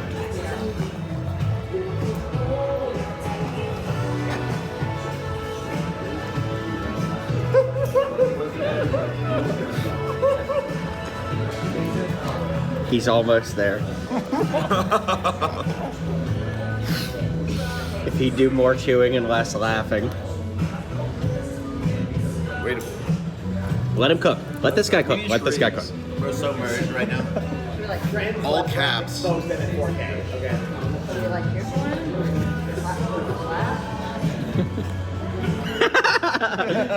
That is not making the cut. Is that true? Is that canon? No. Is that canon? Confirmed. I can't eat this. Who's room for bread? Who's the weakling now? Not me. Duck Bricks, you finished. You ate. I did finish. He cooked. I just made sure everyone else finishes first. I'm a pleaser. Well, we did it. We finished the entire burger. Not a single crumb left. It is all gone. Chris is docked in. And it was so much fun. Now, I think we all have eaten our fair share of burger, bread, and all of that. If you're wondering, you can eat more? All right, let's order one more. That entire burger was $191, so definitely a lot of money, but hey, split among friends, not so bad, and we got our full money's worth. So thank you to Wonderverse for the warm welcome, and we can't wait to come back. So that rounds out our Wonderverse adventure for now until we go play some Jumanji VR. So let's get it, and thanks again to Wonderverse. All right, now we're about to drive virtual Ecto 1s. Oh my God, you guys know I'm in my element. This is great. There's Ethan getting suited up. All right, that was crazy. Player 2, JP victorious. Ethan didn't even know he could shoot. No, you weren't. Yeah! Duck Bricks won! Duck Bricks won! Duck Bricks won! Yo, he won. It was so fun. I had a blast. Yo! No! Yo! No!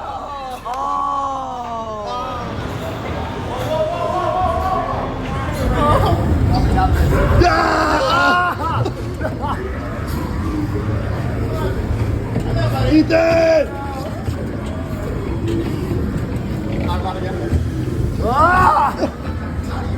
Throws a monstrosity of a driver. All right, bumper car time, Zombieland edition. Let's go. That would be crazy. Shot for shot.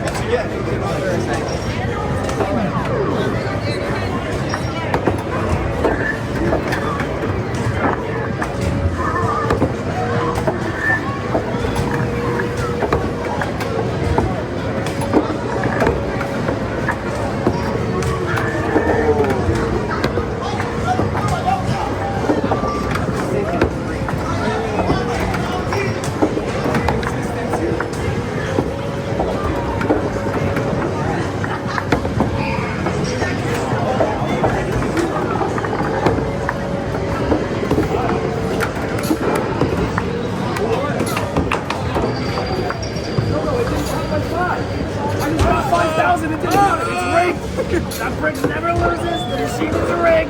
It's really not on the case. Unacceptable. The machine does not work. No, we're not. Shoot. Rock out player. Shoot. Whoa. Yellow player. Shoot. Oh.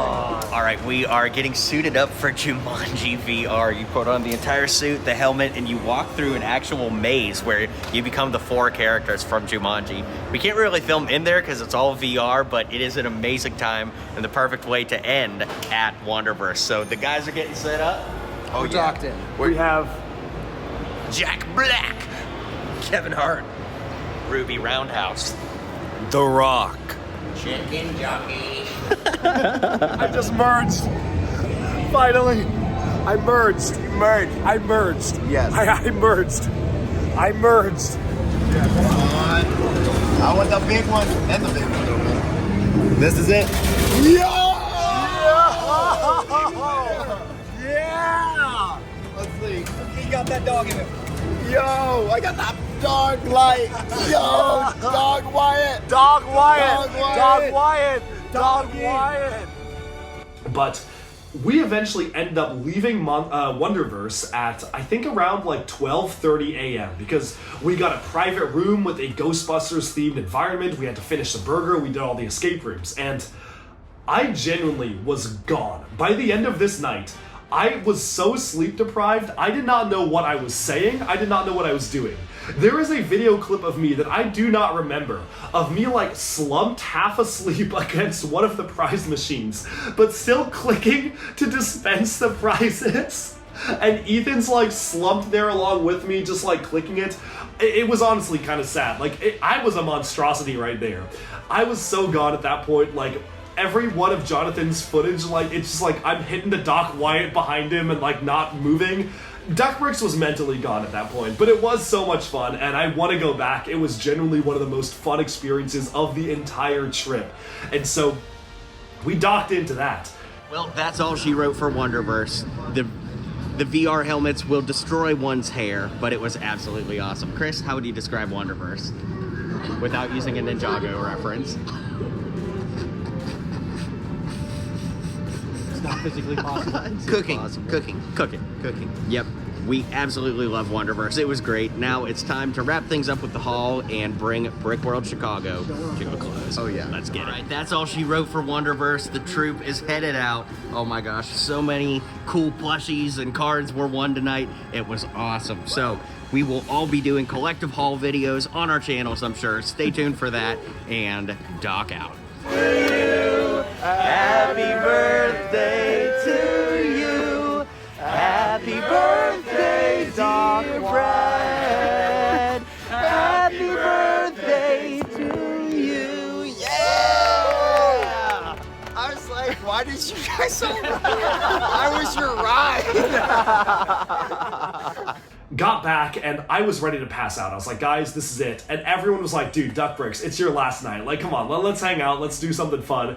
So I was like, okay, fine.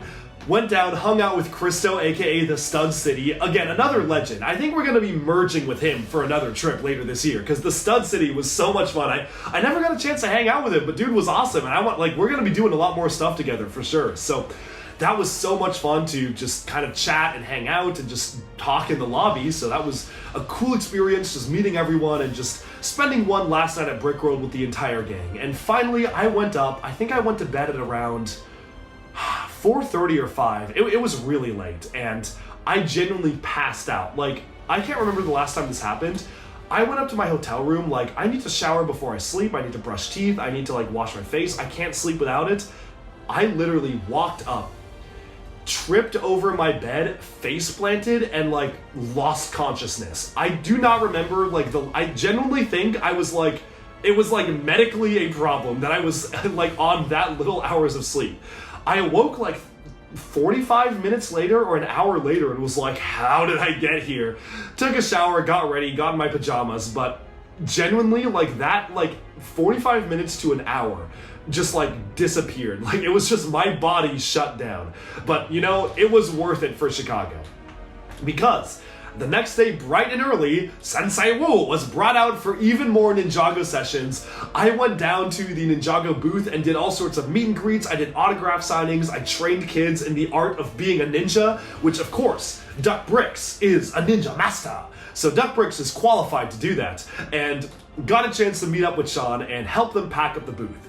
Now, here's the crazy thing. The folks at LEGO were like, look, you helped us out so much with these boots, and as a thank you, after we give away at least one of these built sets to all the volunteers that helped the panel, pretty much, like, whatever's left, you guys can figure out how to divvy up amongst yourself. So that was 5 banners. There was a Ninjago Monstrosity Premiere banner, a Ninjago Ninja Training banner, and then... So here's the thing. There were these 3 banners, okay? First of all, train your focus. Fair. Train your focus, that makes sense. Focus is one of the Source Dragons. In fact, these all were based on the Source Dragons. But then we had Train Your Motion, which, alright, I find that funny, but mostly because we're, like, Ninjago brain rotted at this point, so I don't know if you find that funny. I find the phrase Train Your Motion very funny. But then there was the one that I think genuinely is just funny in general, which was a giant banner called Train Your Flow. And that the Source Dragon of Flow symbol was not doing that banner any favors. So I'm like, I need that banner. And the way it ended up is, okay, Sean got to walk home with a literal monstrosity. I'm not even saying that because I'm brain rotted. Like, this was literally a monstrosity of a parts bin. It contained, I believe, 40 copies of Aaron's mech, at least 1 Lloyd's transforming jet mech, parts of the Destiny's Bounty, at least like 2 combo vehicles, at least 4 rogue mech riders, like all mixed together, like with figure parts mixed in together as well, all the exclusive parts. He got to take that home. I was like, you know what? You're the mockest. Out of the 2 of us, you make videos on custom Ninjago mechs. You should have this. But in return, I would like most of the banners. Bricks My Mind got the Train Your Focus banner, as well as the Focus stamp, but I got the Train Your Motion banner, which I will put right above my bed, and the Train Your Flow banner, which I will put right in my bathroom. I will not elaborate further on the placement of these banners. I also got a chance to take home the Monstrosity Premiere banner, which, of course, because I helped host it, that was awesome, and of course the Ninja Training banner, which, because I was Sensei Woo training kids, had to take that home, as well as there was a Flow and a Motion stamp, which I took home as well. And I think we also got like some paper materials. I managed to get a couple of minifigs here and there that were like left over, like some Dragonians for my army of Spectral Dragonians, which is cool. There was like an extra frac, so I was like, I'll take extra frac, I'll take another frac, you know, why not? And most importantly, an extra Zane and Nia from the bounty, because I wanted an extra copy so I could cut open the masks so I could show their faces and take photos of. So I didn't want to do it if I only owned 1, but now that I have Zane and Nia in 2 copies, I was like, yeah, I'm gonna cut this open so I can take photos. So I was very happy to get that, and I think it was a pretty fair distribution of like Sean walking home with like literally tons of actual Lego, and me walking home with like weird promo items, because that kind of fits our collecting status. Of course, shout out to Sean for taking all this back. I mean, I'm talking about these as if they're mine. Sean had to bring all of this back home in his car, because I didn't have room. So if Sean, maybe they might mysteriously disappear. The banners might befall a tragic accident, and Sean won't bring them to me. But, you know, we had a handshake agreement. I think he's going to have to honor that I will get Train Your Motion in the bedroom and Train Your Flow in the bathroom. So I'm looking forward to having those be set up very soon. And finally, we just had one last lunch. We were Ubering back like somewhere, I don't remember where we were, and our Uber driver was telling us to go to this one really good burger restaurant. I don't remember the name of it. I'll put it on screen or something, or you can see it from the photo. But we went to that burger restaurant, me, Ziddy, and Sean, so the three of us, and genuinely that burger was so good. The fries were peak, and yes, that was like my third burger in a row, because I had a burger for lunch on Saturday at the hotel, a monstrosity burger for dinner at Wonderverse, and another burger for lunch on Sunday, and then I had McDonald's at the airport, so it was like I was not eating good. Giordano's was like the highlight of my culinary experience, and it was like very downhill from there.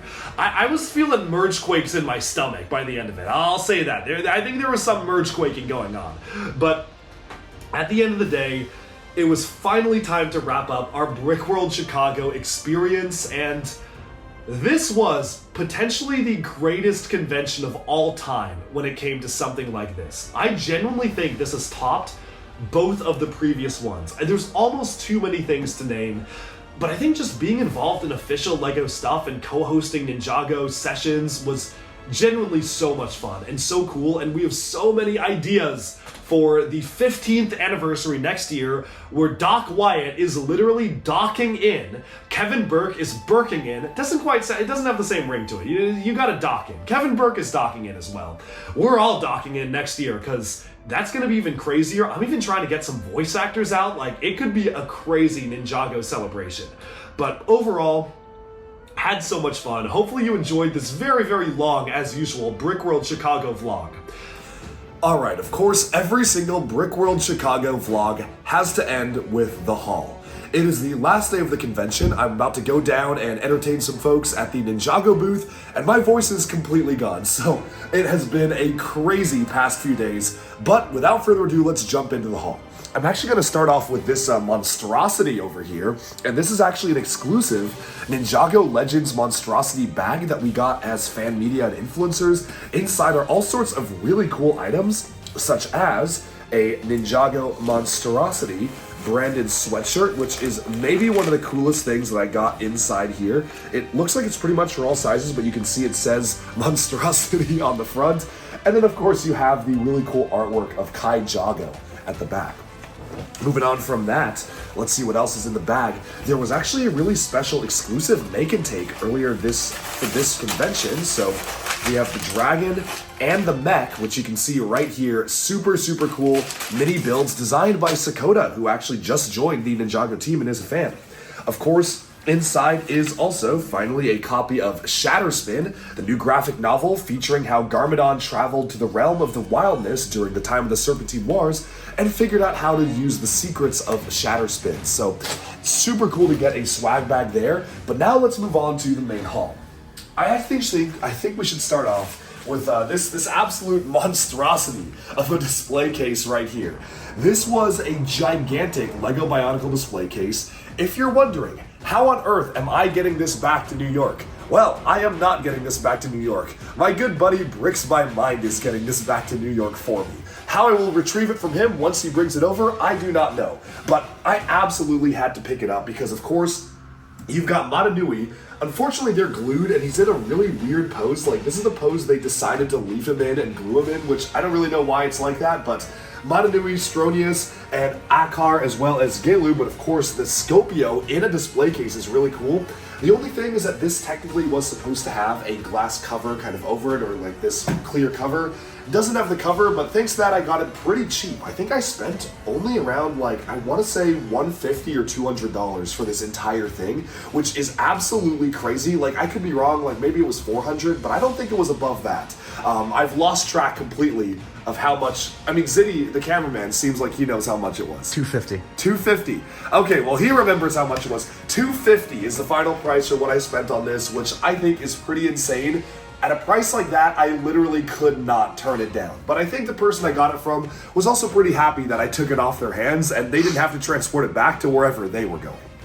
Moving on to here, we have a collection of vintage and discontinued sets. I decided to really go all in on trains this year because they had a lot of these old discontinued train items, and of course, these are some of the sets that I haven't really collected before. I wasn't a huge train person growing up, so I've missed out on a lot of these really cool vintage train sets, so I wanted to kind of pick them up now. We have this one right here, which is a loading dock. We have the train station here, and then we have a train itself. So I figured that was a pretty good setup of 3 different types of sets. And speaking of trains, we have the My Own Train set, which is one of those special designer train sets that they put out in the early 2000s. And finally, a set I've been wanting for a long time, which is the Lego Factory train set, fully sealed, which is insane. I actually got it for a lot less than $400. I bartered it down. Don't remember what the final price was, but if you look at a sealed copy on Bricklink, it's usually a lot more than that. So of course, that was a classic Chicago yard sale bargain.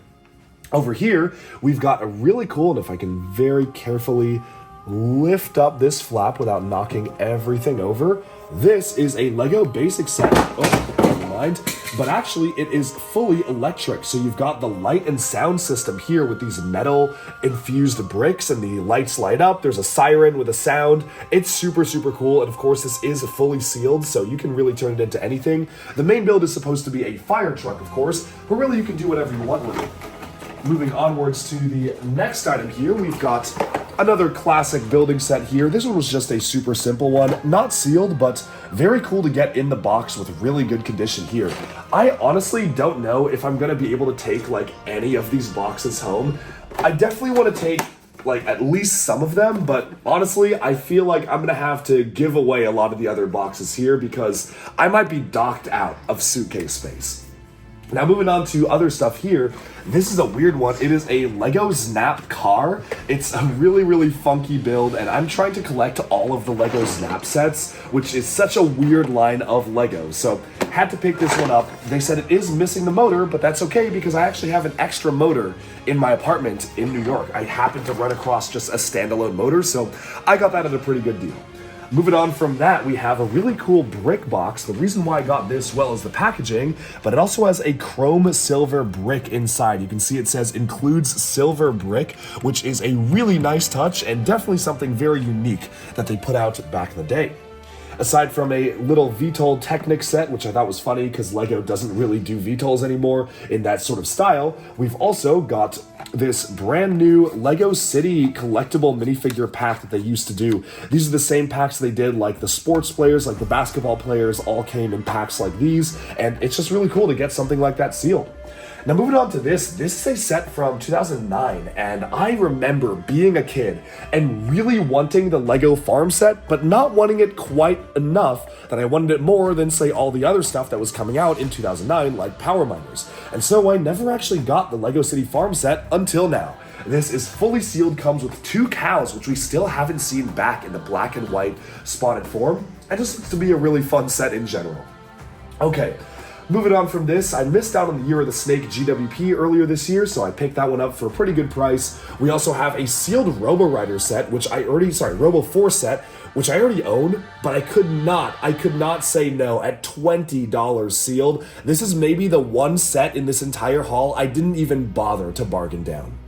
Moving up to here, we have the Robobots designer set. Also another really great price for a set as rare and iconic as this. They've made some giant sculpture versions of this set in certain Lego malls and areas around the world, so definitely something I wanted to get. And then finally, this is a really special exclusive item given to the Lego fan community. It is 25 years of Bricklink, and I probably will be doing a separate video on this, but it is packed full of exclusive items such as a Bricklink lanyard, a special Bricklink brick, which is custom printed saying Bricklink 25, and finally an exclusive brick-built Lego Parrot set, which is actually an official Lego set. It is one of the most exclusive items I got here, and I cannot wait to build it, and I won't be building it now because I want to do a separate video celebrating all things Bricklink. Okay. There's just a couple of other items here. I think I'm saving maybe one of the best items for last. So we're going to move on from there, take a look at this year. So if you don't know what this is, this was this year's exclusive employee Playday model, which was a duck. So, of course, had to pick it up at a pretty good price as well. This was a Ninjago polybag that I just kind of wanted to get sealed because it's pretty interesting. Ninjago. And of course, over here, we have a full set of all of the Lego McDonald's polybags that were given away in Happy Meal toys back in the day. Bro thinks he's Duck Bricks right there. All right. Moving on from that, we've got some Next to Night's trading cards. I actually need to go down to the floor and pick up a ton more cards. I bought like a stack of these, as well as a stack of some of the Ninjago ones, but I just have to pick those up at the floor. And then I got a chance to meet a really talented custom Lego minifigure designer who showcased this. Honestly, it looks like an official Lego minifigure printed Padme. It feels like a full-on like Lego detailing when you feel the printing on it. So really, really high quality and definitely really cool to get that as a gift. Okay, moving on. I got a chance to meet up with some friends and I was given the Aaron and Rapton, except they're dripped out with the shoes on. I have no idea how this is done. These are official minifigs, but they actually have the shoes printed on the legs themselves, which is so funny. I kind of want to make sure, like, I want to give all the ninja shoes, like, different colored shoes now. I need to figure out what company made those because I want more. Moving on from that, we got an alien plushie from Lego City. And then finally, this item right here is one of the rarest items I picked up. It is a New York Comic-Con 2012 exclusive set of Luke's Landspeeder, but the really special thing is that this is actually a sample copy. This was a version that was only given to Lego employees who were working on this set, not even one of the 1 out of 1,000 copies. It's even rarer than that because it's the sample version. And I got this for a pretty good deal. It was listed at, I think it was $840, but I got it for around $700, and that's even cheaper than one of the numbered listings on Bricklink. So very, very happy about this one. That is one of the sets that honestly Duck Bricks might keep sealed, and Duck Bricks never keeps anything sealed. All right, but one of the coolest items of all, I figured the best way to end the haul is this guy right here, an absolute heater. They made for Brickworld Chicago and ACOB a custom Lego set of the concert that we performed last year with a custom printed Duck Bricks minifigure. I have not opened this yet. I cannot wait to open it, but you can literally see they put in a Duck Bricks minifigure in this exclusive set. Absolutely insane. 21 plus. That's so funny. Box the Boys Live. We got to do something like this again next year. You know, if we get the fold back next year, we're docking in, and Doc Wyatt will be there too. All right, and with that, we have summed up this crazy haul. There's actually a few other items, but maybe we'll have to do a separate video on those. I'm just going to go ahead and grab it right here. Any guesses as to what's inside here? It's actually something really special. Some would say there's a monstrosity inside here. But with that, we have summed up the Brickworld Chicago vlog and haul. Special thanks to my friend Zach for actually coming along and joining for the very first time. First Lego convention. How do you think it went, man? We docked in. We docked in. All right, that's it for this video. Thanks for watching. Be sure to stay tuned for even more Lego news, reviews, discussion, and analyses coming your way very soon. And now I am ready to go down and entertain more students as Sensei Woo. All right, we are docking out of Brickworld Chicago. And how much time do we have? Maybe like an hour, maybe less, to pack all of this stuff. Are you docked in, Ziddy? We're docked in and packing up this entire room in about an hour. Correct. Wish us luck. All right. Motion might show up on eBay. Shout out to Bricks My Mind. I did Bricks it. My Mind is transporting the Duck Bricks merchandise inside. It may go missing on the drive. It will not. It better not go missing. I'm gonna be stopped at a Panera Bread, and suddenly my car's gonna be broken. Yeah, it's gonna be looted, and the only things missing are the Ninjago banners in my Bionicle display, and they'll leave everything else. They'll leave all your luggage. Yeah. All right. Cook Jago. Bro, it's time to dock in. Dude, it's dock o'clock. It's dock o'clock. I'll grab the bag in one of the cars. It's dock o'clock. Okay, so I'm parked illegally in front of a fire hydrant right now. I was driving around New York City for about a half hour trying to find this place, but we made it. Bro, We're docked in. Doesn't help you went to the wrong address. Doesn't help that he went to the wrong address. That's all I'm saying. Well, okay. It was a very similar address 10 minutes from here. I don't see why they do that. Drive Boulevard, same difference. Yeah, same thing. Ziddy's docked in right now. You got the flow and motion in there. Yeah, dock in. All right, thank you, Sean. Sean. W Bricks My Mind. Subscribe to Bricks My Mind, but make sure you're subscribed to Duck Bricks first. Like, we gotta beat him. We gotta beat him. No, that's not happening. Okay, somehow, all of the purchases have been packed in to these 3 suitcases. These 2 are definitely over 50 pounds, and we will deal with that at the airport, but somehow I got everything in. Now, obviously, there are a couple of monstrosities. There always are. Monstrosity number 1 is, you know how the Green Dragon has 2 of these wings, and one of them was signed by Doc Wyatt?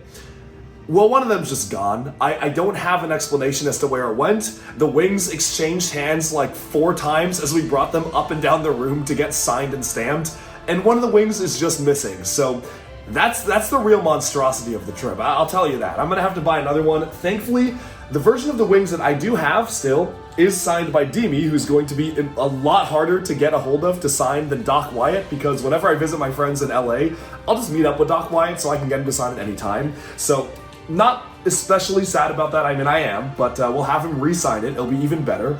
The one signed by Demi is still in my possession. The other monstrosity, though, and some would even say the bigger monstrosity, is that, unfortunately, we're going to have to throw away all these beautiful vintage Lego boxes.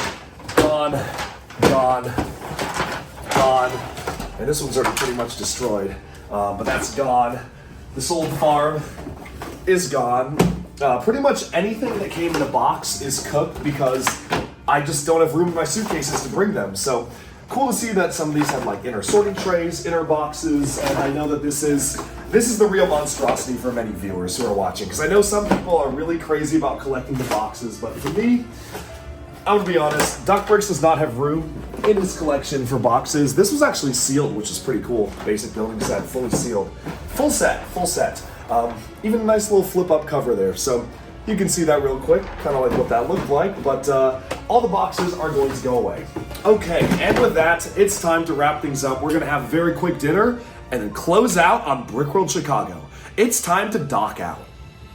Okay, well, full disclosure, I was gonna end the vlog right there and post this shortly after Brickworld Chicago, but literally right after Chicago, like a day later, we flew out to Orlando, Florida for an amazing adventure, partly for a Lego meet and greet, but also a big part of it was to visit a lot of the parks and go to all of them together.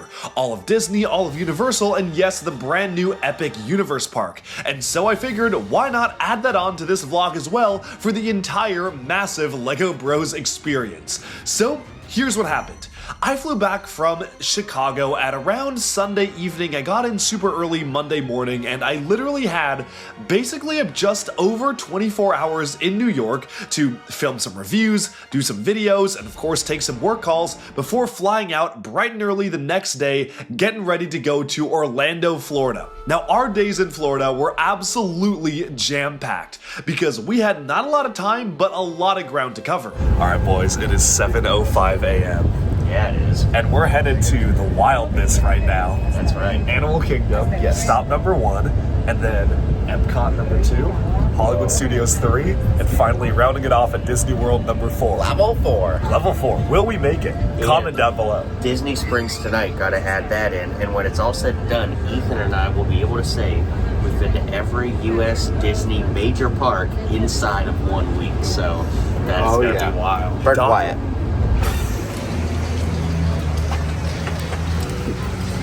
Monkey. See, I proposed a pretty wild idea. What if we were to visit all 4 Disney World parks? So that's Disney World, that is Animal Kingdom, that is Hollywood Studios, and Epcot in 1 day. Now, to be honest, this seemed kind of standard fare to me, but I guess to them that seemed like a pretty wild suggestion. You see, I've been going to the Disney parks since I was a little kid, but usually since I lived so far away coming in from Seattle, or the time I was going in college, I really only had a day or two to visit the parks, I often was always trying to cram as much space into the parks as I could into 1 day. So I was very used to getting the park hopper and visiting all 4 Disney parks in a day, hitting every single park one at a time, and rounding things off at Disney World so we could close off the park when it actually closed at around 10. But apparently this was insanity to Jonathan and Ethan, but somehow I still managed to convince them it, yes, was doable. And so, bright and early on Wednesday, we woke up really early to get in line for a rope drop, actually at Animal Kingdom. This was a bit of a strange choice, and hear me out. typically what I used to do in the past was start at Epcot, and the reason for that was because Disney used to have this rule that you couldn't go park hopping until after, I think it was 1 or 2 p.m. So my idea was that we would hit the rides we want to do at Epcot in the morning, and then we would spend the rest of the day doing like drinking around the world, having one drink at every single stop around the world, which is so much fun, or we would just spend it eating some of the delicious food at Epcot, which typically is known for having good and varied international food. However, they have since removed that stipulation, and all bets were off. And so I actually decided to bring us to Animal Kingdom first for a couple of reasons. One, because if we really wanted to get the most value out of every single park, mind you, we did not buy fast passes for these. I think fast passes were something like a little over $100 per park, and you could only choose one park to do it at for the whole day, and I honestly thought we could optimize it without that. So I said, if we want to get the most value out of all the parks, we can realistically spend a good amount of time lining up for the really special rides like Rise of the Resistance, or stuff like the Tron roller coaster, or even stuff like the Guardians of the Galaxy coaster. I'm fine spending a lot of time lining up for those.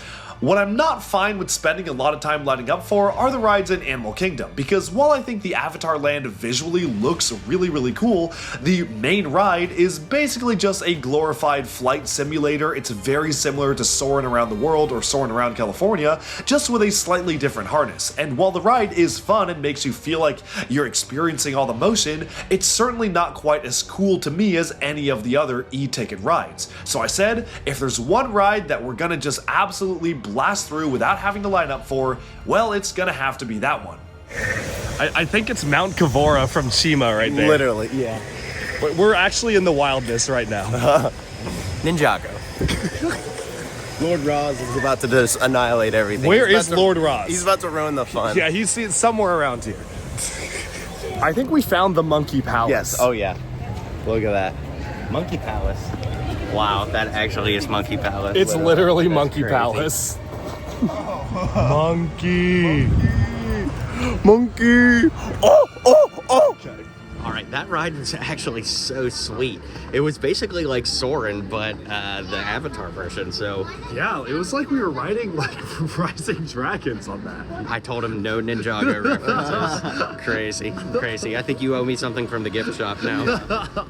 So, we got up bright and early. Animal Kingdom actually got a chance to enter the park early, but unfortunately, somehow in the process of actually trying to like find the line, which I guess started before we entered the kingdom, but then as soon as we walked around Animal Kingdom, a big line started forming around it.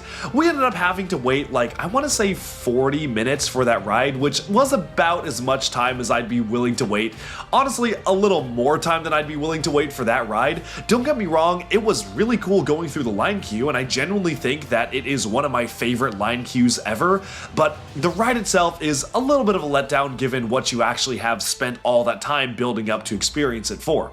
I have a bit of a bad experience with this one because the last time I rode this ride was in 2018 or 2019. It was with a few friends from college, and we had this crazy idea, and we were like, okay, I'm gonna go line up in the line, and the two of you should go get us all food, because it was a little bit around lunch, I was starving, and I said, well, the line is like 2 hours long, so if you go and get us lunch, you can just kind of skip through the line and meet up with me. I probably won't have progressed that far anyways, you just need to run and go get food, and then we can all eat our lunch in line.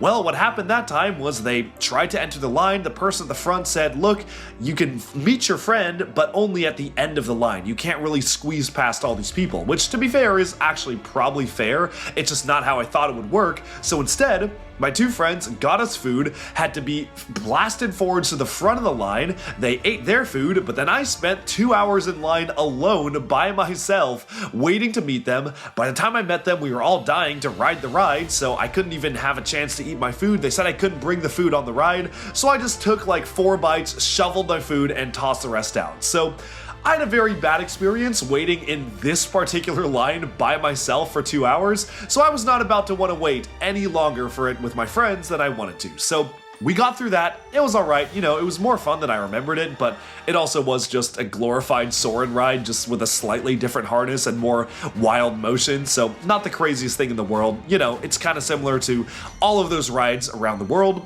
And then, for the first time, I actually got a chance to go on the Navi River Journey, and that marks ride number 2.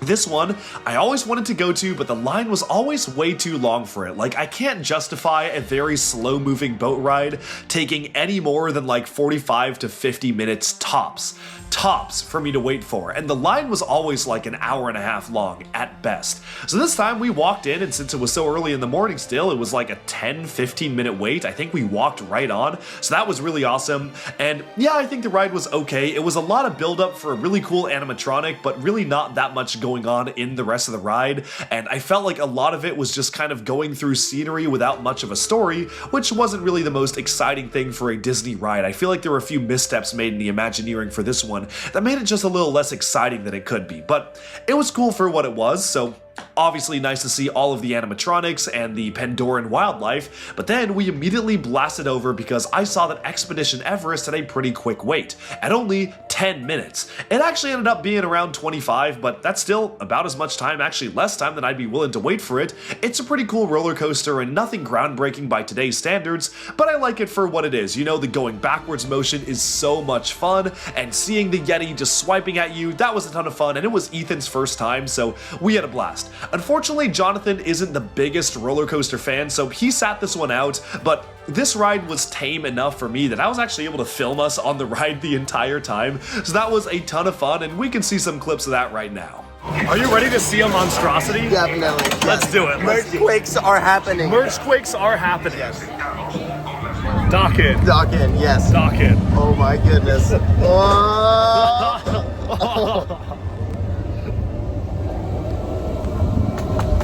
Yeah.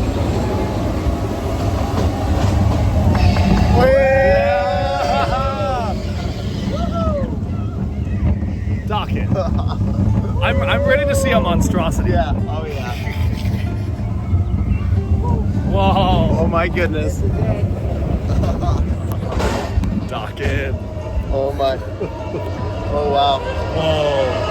That's a monstrosity right there. Whoa. Look at that monstrosity.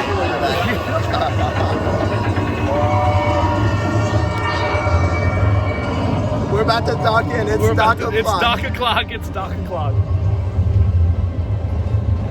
Oh, there's nothing. Yeah, it's not dock o'clock. Nothing. Yeah. Well, merge.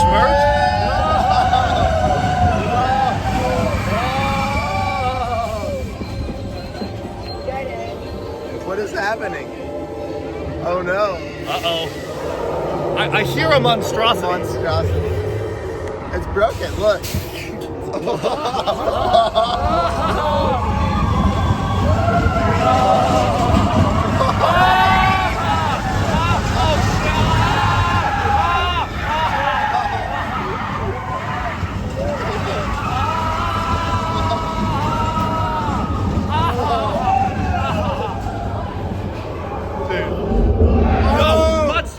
Monstrosity. It's a monstrosity. It's a monstrosity. Oh man. It's a monstrosity. Oh man. I'm excited to see the monstrosity. Oh no. Oh. Oh no. Oh no. What are we gonna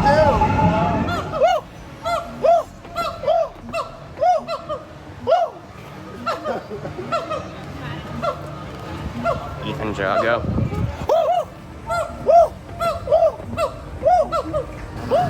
Guys, we're Ninjago seabound right now. We're seabound right now. Yeah. The real joke is Chris is already stained from the water. He's done for. It's Ninjago. You guys are all set. Have The fun. duck can't be submerged. Submerged.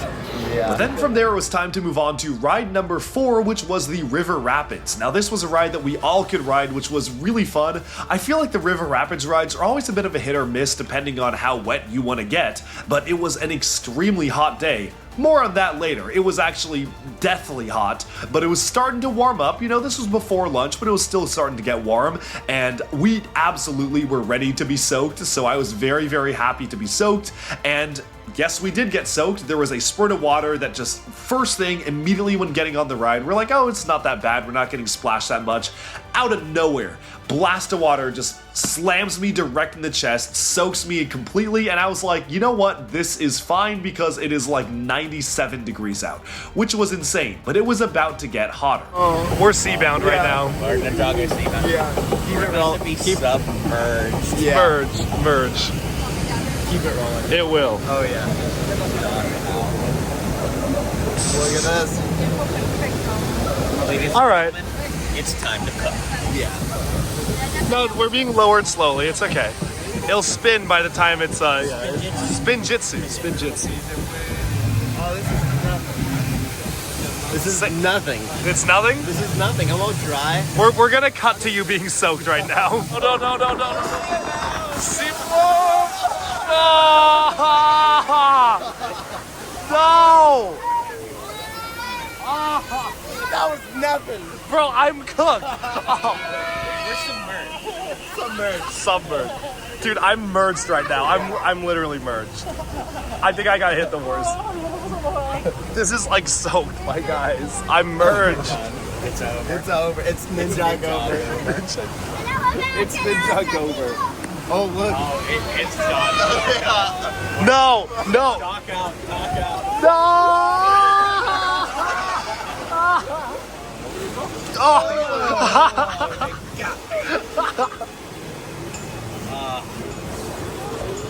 Ninja Gover, dude. Ninja Gover. I was like, oh, I didn't really get that drenched until just now. I'm docked out. Docked out. Well, we just got back from being at Ninjago Seabound. That was crazy. Yeah. That was awesome. Oh my gosh. I love that. The duck got submerged. Which is funny. It turns out the duck doesn't actually like being submerged. The final ride we did in Animal Kingdom, which was the 5th one, was Dinosaur. Now, Dinosaur is a bit of a dated ride. It's based off of the original dinosaur movie that absolutely failed for Disney. It was kind of wild still seeing like those CGI dinosaur designs in the ride, and I like this ride. It's basically the same type of ride as the Indiana Jones ride in California. You board a Jeep and it kind of moves around and goes through a terrain, but I will say my big complaint about Dinosaur is it's almost always pitch black throughout the entire ride, and what you do see isn't that exciting. It is very dated. The animatronics don't move that much, and really it is just kind of you in a jungle that's super dark with some comets overhead. I like the story and I like the idea behind it, but I think the execution could be improved, and Disney thinks so as well, because this ride is officially closing in 2026, so I wanted to ride it one last time, probably the last time I'll ride it before it closes, before they turn it into probably what will be a much better Indiana Jones ride using the same exact concept. So excited for that to open, but this was kind of like my own send-off to Dinosaur because I did like it growing up and I do have a lot of fond memories riding it, but before we knew it, it was time to blast on over to the next park. All right, riding Dinosaur for probably the last time before it turns into Indiana Jones. This is our mission and we cannot fail. Yes, yes. Warning, meteor shower in range. Just little one. Warning, dragons rising. Dragons rising. Hadrosaur. Raptor. Time to get serious. Locking autopilot. Dock it. No! Dock it. Mergequake. Bro, it's a mergequake. It's a mergequake. Whoa, that's a monstrosity right there. All stop. Identify. That's a source dragon. I think it's a source dragon. Definitely not our dino. Go! Whoa, that's a dragon. Dragon's rising. We can't stop now.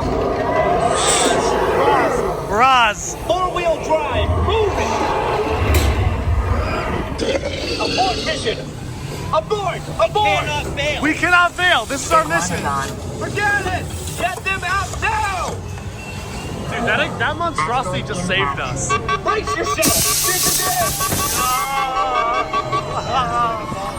They're not gonna make it.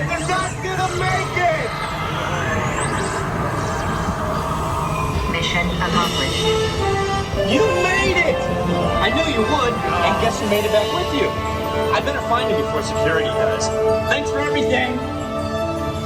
So that's it for Animal Kingdom. We've clocked in about 8,500 steps, boys, and we're just getting started. I don't even think it's 10:30 in the morning yet, so... It's like 10:10. Yeah. We made like really 10:10. good time. Yeah. We made great time.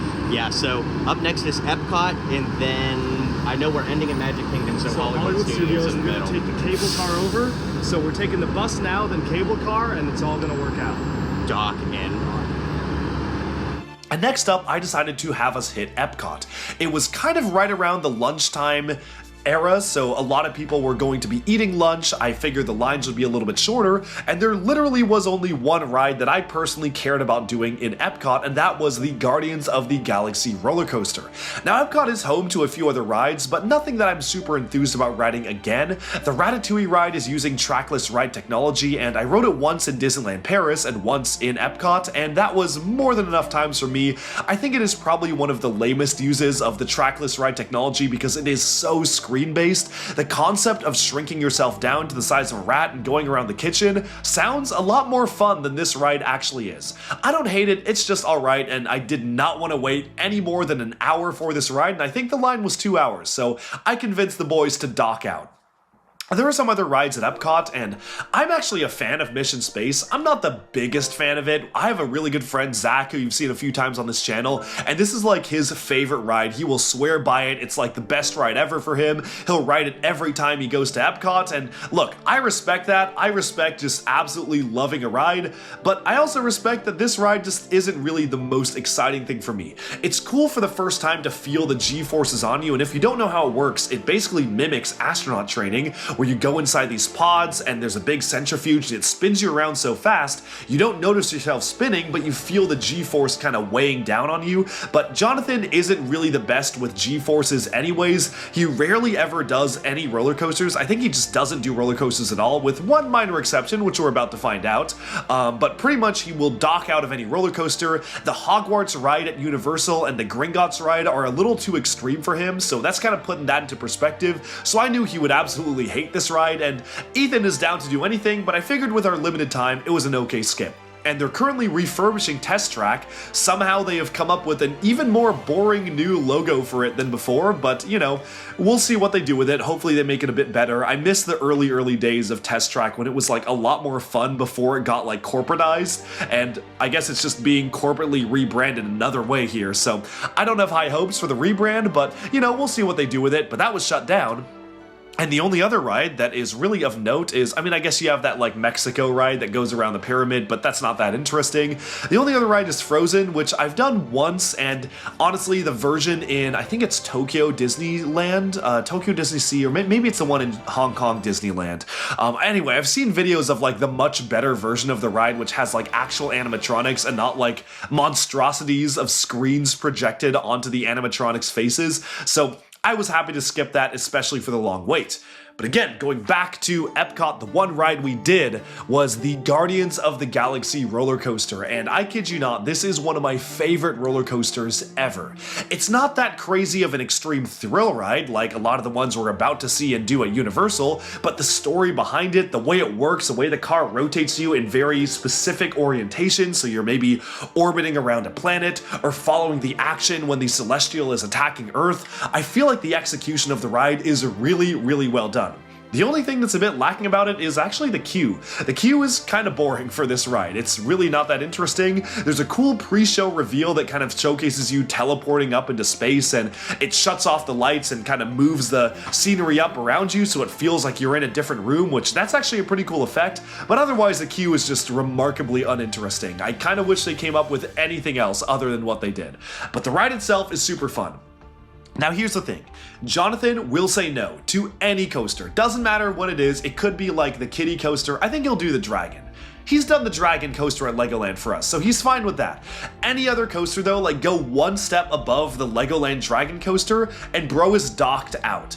You know, I expect it, I respect it, you know, people have their own preferences and not all rides are for everyone, but Jonathan is also mini superheroes today. You know, he is the biggest Marvel fan you're gonna find. So I was like, dude, it is a travesty for you to not do this coaster. Like, I'm telling you, as a Marvel MCU fan, just for the story alone, you need to do this. And he was like, no, I don't really feel like it. Like, I don't want to do it. It's way too extreme. I don't really do coasters that well. He was docked out. The whole line, he was docked out. And then Duckbricks had an idea. I was like, all right, dude, what if I buy you a meal? Would you do this if I bought you a meal? And he was like, oh, I wouldn't mind lunch. And then I made the mistake of saying, oh, well, I meant I was gonna buy you dinner. And he was like, oh, well, I mean, if you're gonna buy me dinner, of course I'm gonna do it. I mean, and I think we have to show some footage of his decision right now. Look at that. We're so hungry. We have over an hour to wait for Guardians, and we're just here watching Instagram food pages. It's crazy. Oh my goodness. I'm gonna become a monstrosity if I don't eat soon. I'm so hungry. Hurts. We're on the Guardians ride, so yeah. I wonder if they have Zarg nuts in the gift shop. I can eat them standing so incredibly still. I become practically invisible to the We have made a deal. We have. If I buy Jonathan dinner, he is going to ride Guardians of the Galaxy Cosmic Rewind. I'm not a big thrill rider, you know, it's not my main thing, but I cannot say no to a Wagyu steak. So No, he can't. I'm getting paid to have fun. Exactly. It's just like how we normally roll things at influencer events. Yeah. I'm scared too, Chris. No, Ethan, get out of here. No. I'm always down for a good deal. You don't Just call me understand. Yondu. You don't understand how much effort. Like, Jonathan was docked out. There was no chance he was going to do it until we made this deal. So now we're docked in. Got it. This is before the ride. We have to film the reaction after.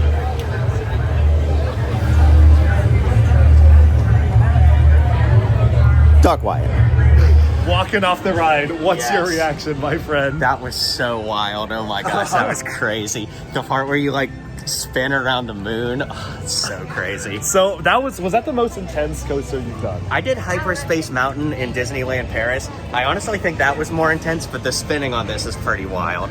But I am glad we did it. It was a lot of fun. He docked in. Oh yes. Yeah. I'm also glad that we're waiting till after to eat lunch. Correct. And so, with a very expensive dinner promised to Jonathan, which actually wasn't that bad in the end, Ethan and I ended up splitting it for him, and he didn't order that much. I think it ended up being an extra $200 for us each. So I mean, maybe that was pretty high. But we were all ordering a ton of food, we were ordering Wagyu. Anyway, besides the point. Jonathan's dinner was covered, and so he very reluctantly agreed to ride the coaster, and he actually seemed to really like it, but also said it was way beyond his comfort zone, he probably wouldn't do it again, and you know what, I'm happy. The fact that he got to experience it with us is all that I wanted to go on this trip for. I have been to these parks dozens of times. I have no real reason to go by myself. My only reason to go is to bring friends who haven't done these parks, who get to experience the rides for themselves and get to actually see the enjoyment of the rides on their faces as we're doing it and get their reaction coming off of the rides. So that's why I love going with my friends to different parks and going with different friends to these amusement parks, is that I can see their reaction. So I'm very happy we got him to do it, but eventually after that we got a chance to dine at the Mexico Pavilion, which was pretty good.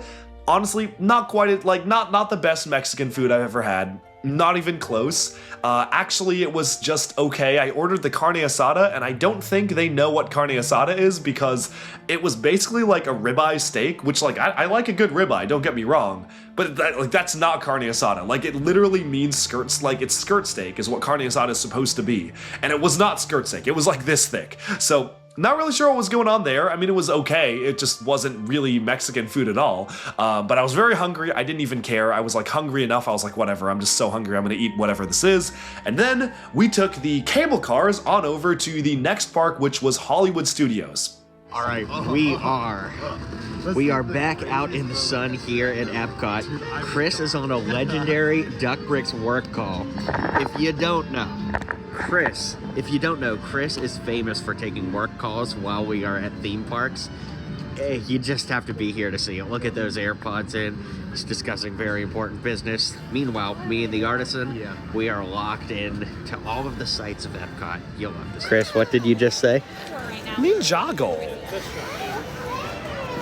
All right, here we go. We are taking the airwaves all the way to Hollywood Studios. Epcot has been fun. It's 1:30-ish now, so we're making great time. I think we are gonna hit all 4 today, so fingers crossed. Alright, so we are wrapped up with Epcot. Rode basically one ride and had lunch at the Mexican Pavilion, but I think it was worth it. Definitely worth it. Oh yeah. Oh yeah. Ethan, what was the best ride so far? Oh man, it's gotta be Guardians of the Galaxy. Yeah. That thing was crazy. And, so cool. And we convinced Jonathan. I convinced Jonathan to do it. I don't know about you. Are you splitting the dinner with you, my friend? No. I think that he's splitting the dinner with you because yes, Ethan convinced we did. It was awesome and totally worth a Wagyu steak tonight. We'll see if Bro's hungry enough. We'll see. He ate a big lunch. We made sure of that. I'm always hungry. That's your secret. Yeah. All right, it's 1:55, and against all odds, we made it to Hollywood Studios. Ninjago Dragons Rising! And at Hollywood Studios, things started to slow down a little bit for us. I would say that until this point, we had been remarkably optimized on line times, especially for not getting fast passes. I was very, very proud of how we were able to optimize things. But then we get to Hollywood Studios, and it really wasn't clear what ride we should have done.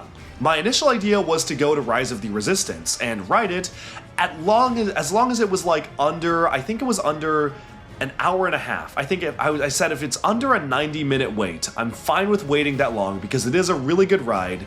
If it's any longer, I'm not going to be happy waiting, but I know Jonathan and Ethan really wanted to do it, so I'll do it with them.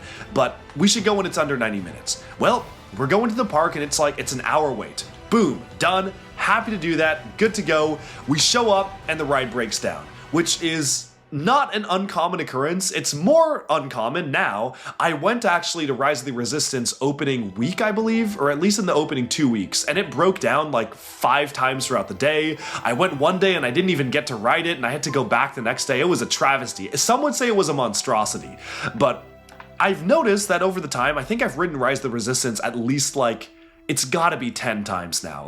I ride this ride a lot. And sometimes, things break down and they turn some things off, they turn some effects off, the moving cannons were off this time. But most of the time, it doesn't break down. So I was pretty surprised to see it just completely break down. Everyone had to leave the queue, so I was like, okay, well, if they fix it quickly, maybe we can get lucky and catch the queue right as it reopens. So let's just kill some time around the land and see what we can do. Disneyland. Disney World. It's an old piece too. Yeah. It's a discontinued color. Yeah, look at that. Wasn't these on the Death Star, the little thing? Oh wow, yeah, it actually was. Yeah. Dock in. Okay, so we're in Disney World and it's so hot. How hot is it? Dude, I think I'm in the Desert of Doom right now. What about you? It's the day of the departed. Oh, we're literally cooking out here. We went to Star Tours and did that. I was hoping for Cassian Andor, hero of the rebellion.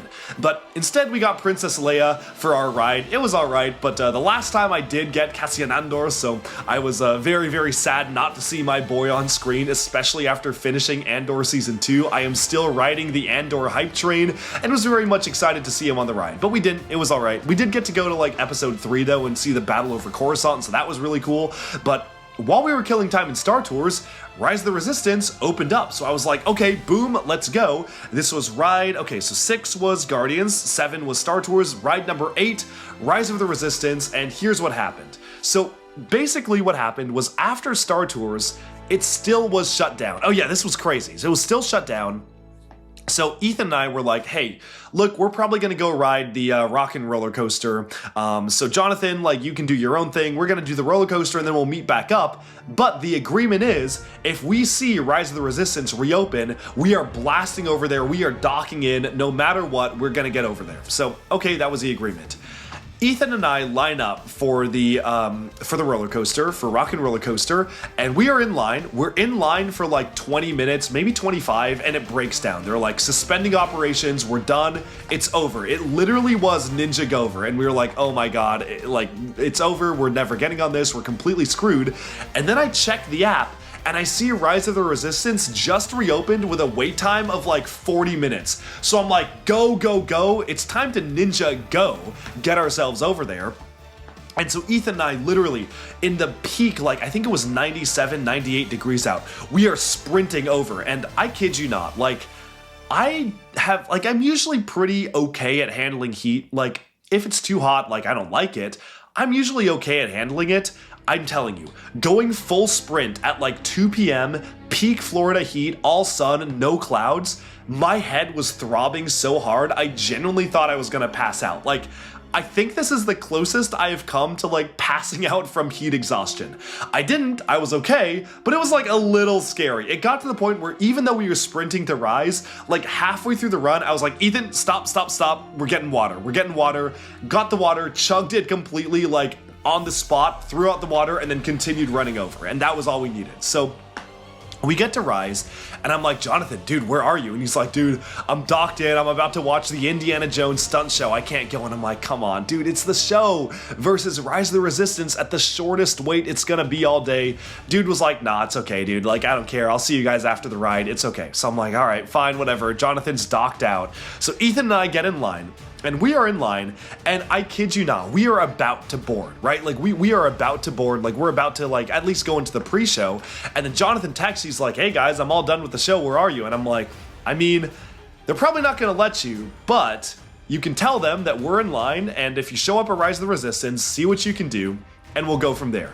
And so this absolute mad lad just casually walks over to Rise of the Resistance, doesn't even have to run. He walks over, he's like, hey, my party's in line. Can I meet them at the front? And they're like, oh yeah, sure, we'll take you to the very front of the ride. So bro skips the entire line, meets us at the front. I kid you not, dude did not wait more than like 6 minutes for this ride. Meets us at the front while Ethan and I waited out. Mind you, it was not 40 minutes, it was at least an hour and 15 minutes. I think it said 40 minutes because they just reopened it, but we were in line for a long time. I took multiple work calls during that ride, during that line. I talked to Ethan about like everything going on, and he talked to me. Like, we had a long and deep conversation. That was not 40 minutes. Like, that was at least an hour and 15 at that. Maybe it was an hour and a half. Went off on a solo mission, and I came in for Indiana Jones. Literally the best seat I've ever had for it. It's super exciting. Oh, we docked in. We like ran 2 miles. I think we ran a significant number of miles to get here.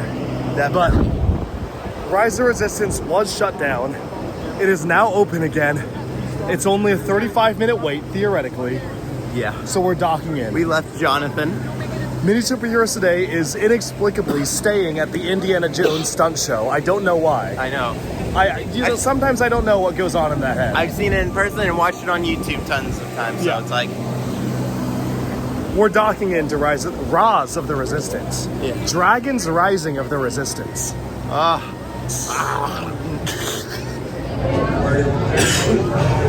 Casual Friday. Bro just skipped. I think bro's been standing there for a maximum of 10 minutes. It's crazy.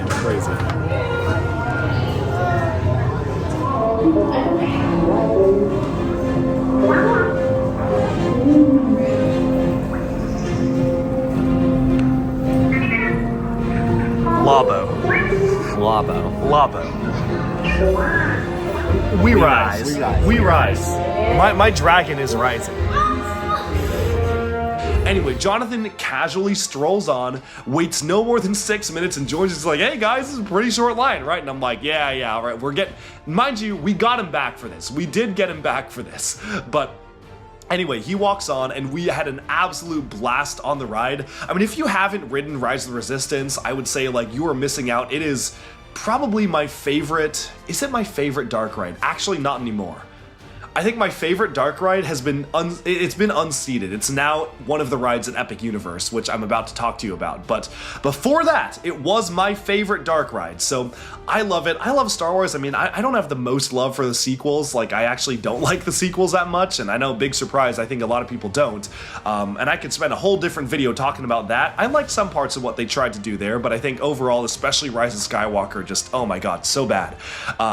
But you know what, it doesn't even matter. Like, when you're in there, you're in a Star Wars ride, you're being shot at by stormtroopers, there's an AT-AT chasing you, like, you know, that's what I want to experience. I want to experience a theme park ride and a theme park ride, not a theme park ride in the movie. But I get it, I'm getting ahead of myself. That's a completely different topic. But I love the ride, I genuinely do, and it was a lot of fun. So let's see some footage right now. Okay, so with ride number 8 under our belts, as soon as we got off the ride, we actually got a chance to meet up with our friend Flounder, who works at Orlando Brick Co. I had met Flounder a few times before this, but it is always good to catch up with him, and it was super cool to just have him kind of join us for this part of the park. He went around with us, and we got onto ride number 9, which of course was the Millennium Falcon Smuggler's Run. I still really like this ride, and obviously, I think it's kind of a little overshadowed by Rise of the Resistance, but I remember when this first opened, it was so crazy and so much fun. And I will say, we did get not one, but 2 coaxium power cells for the Rebellion. So, I mean, I was very, very proud. I guess for the Resistance.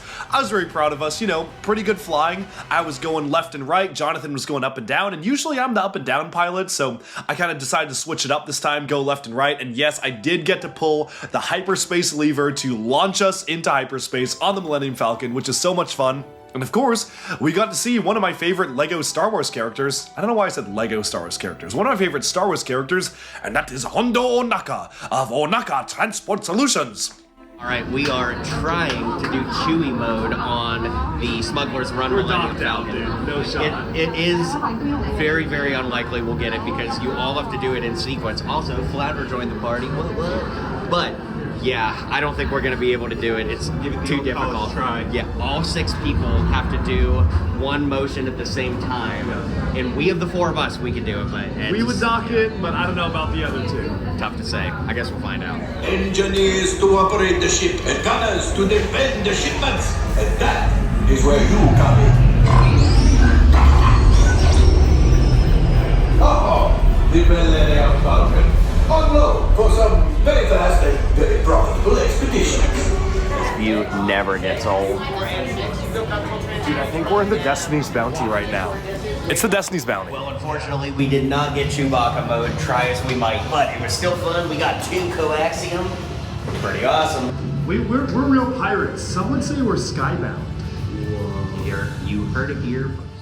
I love Hondo Onaka. He's actually voiced by the Jim Cummings, who also voices Winnie the Pooh, so it's always cool to see and hear his voice coming out of that really good animatronic. Although, if we're talking good animatronics, just you wait until we see some footage from tomorrow's insane, some would say epic day.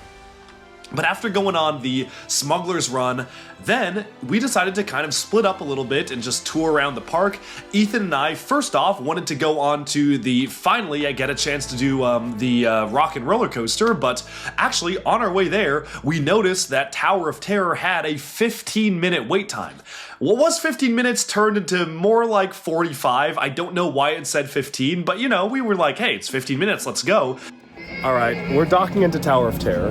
They claim it's a 20-minute wait. I don't know if I believe that, but we're gonna find out.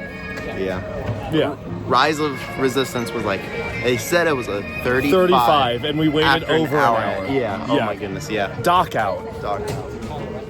And Jonathan didn't want to do it anyway, so he got a chance to go and hang out with Flounder. So while they were hanging out, Ethan and I went on Hollywood, the Tower of Terror, befriended some random people in line and like chatted with them throughout the entire line, which was fun until I had to take a work call and then just like had to be on call for the rest of the line. But you know, it is what it is. Duck Bricks is always working while on vacation. So that was ride number 10. Super fun ride. I think I prefer the Guardians of the Galaxy version in California a little more than the standard Tower of Terror, just because of the motion, like moving up and down to the beat. I feel like it feels more extreme anyways, so I definitely prefer that one, but this was still fun to do the classic. And then we went on ride number 11 of the day, which was, of course, finally the Rock and Roller Coaster, which is a little dated, and I think it is getting closed, I believe. I think they're replacing it with something different. I could be wrong. I feel like I heard they're replacing it with something different. I'll need to check that. So after that 11th ride, we basically met back up with Jonathan and Flounder, and then we kind of docked out of Hollywood Studios. Usually while I'm in Hollywood Studios, I at least try to do the Toy Story Midway Mania ride, but honestly the line was so long, it just really wasn't that worth it for me, especially because I had done it a ton of times over at California already, and obviously Duck Bricks already knew he was going to win, so really where was the suspense or tension in that? It's a competitive game, it's kind of like a Toy Story, I don't know how to describe it really. You're shooting these little balls at these creatures, but these hoops, but honestly, Duck Bricks has never lost a game of it. He has a lot of practice, so really, there was no need for me to do it. I knew I was going to emerge on top, of course, but after that, we then took the bus over to Walt Disney World, and initially, you would think getting to Walt Disney World would be no problem, and you would be correct. It was getting out that was the problem. So that's a surprise tool that will help us later. All right, Hollywood Studios, we did it. We did everything we planned to do, and now it's Magic Kingdom time, which means once we get there, Ethan and I can say we have been to every major Disney park right here in the US in about 10 days when it's all said and done. So that is quite the accomplishment. I don't think we're gonna get a special badge or pin or anything, but they should have a badge or pin for that, though. That would be really honestly cool. should. Maybe like show Maybe we proof. should ask somebody. Actually, Honestly, that would actually it's be worth really it. cool. Show Yeah. proof you had tickets and be like, hey, we went to everything. That would be. What do we get? Yeah, we will ask. The prize is next month's credit card bill. Yeah, I think that is. Yeah. I'm trying not to think about that, but. Yep, let's think about anything else. It's 7:21 and we actually made it into Magic Kingdom, meaning that the Artisan and I have been in every Disney park in the US, the major parks. Yep. Oh, Duck Bricks didn't do it. No, he's gone. Oh, he's gone? I was gonna ask if he knew the shortcut. Dude, I don't even see him. No, he's all the way over there. Wow. Duck Bricks, man. Get into that rock. Duck Bricks. Well, we only have about an hour, to be honest, so we do have to make the most of our time here, but the accomplishment is still the accomplishment at the end of the day. We took the bus over from the Hollywood Studios park over to the Magic Kingdom park, which was kind of the main Walt Disney World park itself, and immediately as we got there, I had actually realized that we had made a dinner reservation at Morimoto in Disney Springs at, well, initially 8:45, but then we moved it to 9:15. And because of this, when we got to the park, Flounder was like, guys, you have maybe an hour, like an hour tops, probably less, until you have to leave for your dinner reservation. Otherwise, you just will not make it on time. Like, I live around here, I would know you're not gonna make it. And I was like, well, okay, well, an hour, we could be able to do a lot with that. You know, we'll see what happens. But here's the thing, I genuinely feel so bad because my buddy Will, who lives in Florida, who I often go to the parks with, happened to be free for dinner, so I said, hey, you know what, why don't you come to Disney Springs and we'll all have dinner, which was awesome. And then Zach, my other friend, I'm sure you've seen him on a few vlogs already, and yeah, I guess he was just in this vlog because he was just in Chicago with us. He was back in Florida because he's from there visiting his family, so I said, guys, why don't we all get the whole gang together for dinner? It's gonna be a really fun time, and let's do it. So they all said sure, and Zach was like, well, you know, it's like an hour and a half away. It's kind of late for me, and he was like, dude, I would prefer the earlier the better. I get it, you guys are at the park, but let's see what we can do. So initially I said 8:45.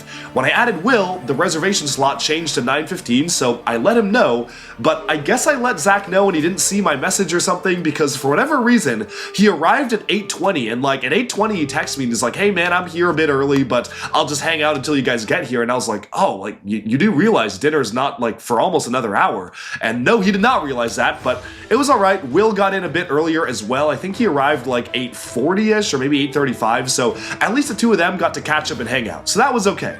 But again, the goal was to get there by 9:15. So we arrive at Magic Kingdom, and immediately Ethan and I see that the Tron roller coaster ride line is only an hour long. And I say only, but I mean, for that ride, I would say an hour-long wait is actually pretty good, all things considered. So I was like, dude, let's do it 100%. I mean, I tried to buy the Fast Pass, to be clear, it was sold out. I couldn't buy it at that point, which obviously was true because it was like 7-something p.m.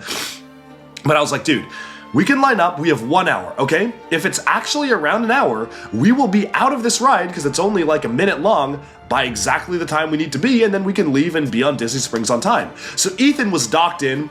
Unfortunately, Jonathan, he doesn't, again, really like to ride roller coasters, so he was like, no, I'm gonna pass. I'm just gonna go around and flounder and take photos and explore the land. And we said, okay, well, we'll meet back up at the front gate in an hour. So we start running over to Tron. I get there and I'm like, this line kind of looks like it might be more than an hour. I mean, I don't know. I mean, like, I really don't really quite remember just how much it wraps on the inside. I mean, the last time I did that ride was last October, so it was fairly fresh in my mind, but I was like, I don't know about this. Like, I don't really know if this, like, if we're actually gonna make it. But then we were like, okay, well, it says an hour, and we asked the attendant, we were like, okay, like, how long is it at this point? How long is it at this point? And they were like, okay, an hour. We, like, went 20 minutes in, and they were like, yeah, you got 40 minutes left to go. So I was like, okay, this is actually maybe pretty accurate. So, no, you would guess, no, it was not accurate. It actually ended up being about an hour and 20 minutes, but here's the thing. At about an hour and 15 minutes into the line, Jonathan's like, dude, I think I gotta go. And I was like, yeah, dude, you should go, have dinner, don't wait for us. We'll probably be like 15 to 20 minutes behind you tops. Like at the very, very latest, we're gonna be like 15 minutes late, it's okay. And so he said, okay, I'm gonna go over. And here's the thing. In order to get to Disney Springs from Magic Kingdom, if you have a car, you first have to either take the monorail or the ferry boat across or around the lake, which kind of puts you out at the front gate of the park. Then we would have to go and find the car, which Flounder said was parked around 10 to 15 minutes walk away. And then we'd have to get in the car and drive to Disney Springs, which then would be dinner. And you, of course, have to walk to the restaurant. So I was like, this is a very convoluted route to get to Disney Springs, and I'm not convinced that this is the fastest way. Anyways, that idea was kind of circling through my mind. You know, I had an hour and 15 minutes to kill in the line. All right, so we might be a little late to dinner. Yes. But we are docked in to Tron right now. Are you hyped? Oh yeah, I'm so hyped. I mean, I'm excited. Super excited. Clearly, he's very excited. Yes. Eventually, it finally becomes our turn, and Ethan got some great footage of us on the ride. It was so much fun. The Tron coaster is very short. It's a very short ride. It has very weird, like, restraints. You kind of have to lock yourself in, but, I mean, once you're in the ride itself, I would say it's actually really fun. It's not the best roller coaster out there. It's definitely not my favorite one I did by any means, even during this trip, but it's a good amount of fun, and I would say for a little over an hour wait, I was very happy to have ridden it. So anyway, we go through Tron, and we get off, and basically I was like, Ethan, I have an idea. How about we take a shortcut? Wouldn't it be crazy if by some fluke we actually beat Jonathan there? So Ethan was like, yeah, man, that's crazy. Like, I'm all ears. How are we gonna do this? And I said, okay, hear me out. There is no direct bus to Disney Springs from Magic Kingdom. That does not exist. What does exist, though, is a direct bus to a nearby Disney resort. Looking at the map, there's a little body of water, a little small lake, and then there's a Disney resort, and then there's Disney Springs directly beneath it. So I said, if we take this direct bus from Magic Kingdom to the resort, at a minimum, it's gonna be like a 5-minute Uber to get us from that resort all the way over to the Springs. And I said, well, Jonathan is gonna have to take the monorail or ferry, both of which are definitely longer than a car, and then he's gonna have to walk to the car, and then he's gonna have to drive all the way over.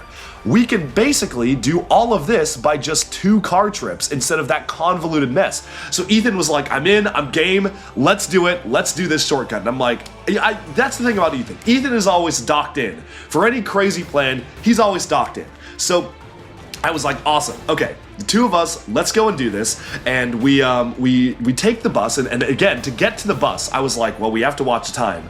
I think we're going to be pretty late. I mean, we might miss the bus. So we are literally full sprint, just like running as fast as we can over to that bus. I mean, it was crazy. I genuinely, again, this was a day of like pure heat. Thankfully, it was dark at this point. The lights were off. I mean, the sun was down. I mean, the lights are off. The sun was down. So it was a lot cooler, but I was still full sprint running like all the way to the bus.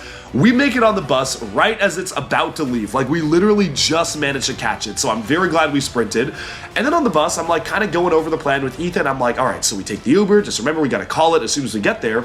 And this guy, he like turns around in the bus and he's like, how familiar are you guys with this resort? And it was like, honestly, not really at all. Why? I was like, we're not even staying at the resort. We kind of just happened to be passing through and we need to get the Springs. And he was like, okay, well, it's like at this point, I think it was like exactly 9 p.m. We were on the bus. So I was like, okay, we might be a little bit late, but you know, it's 9 p.m. It's okay.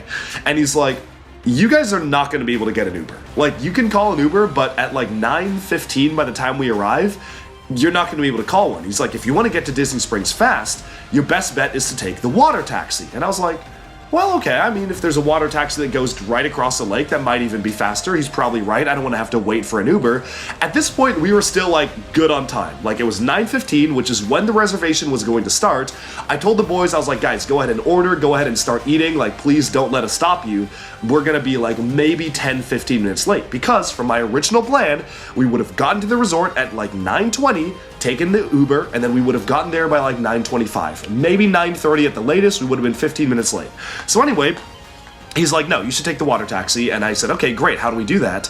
And he said, okay, so you find the pool, and then there's a little path that goes on the side of the pool, and you just keep following it, and then you're gonna hit the water taxi station.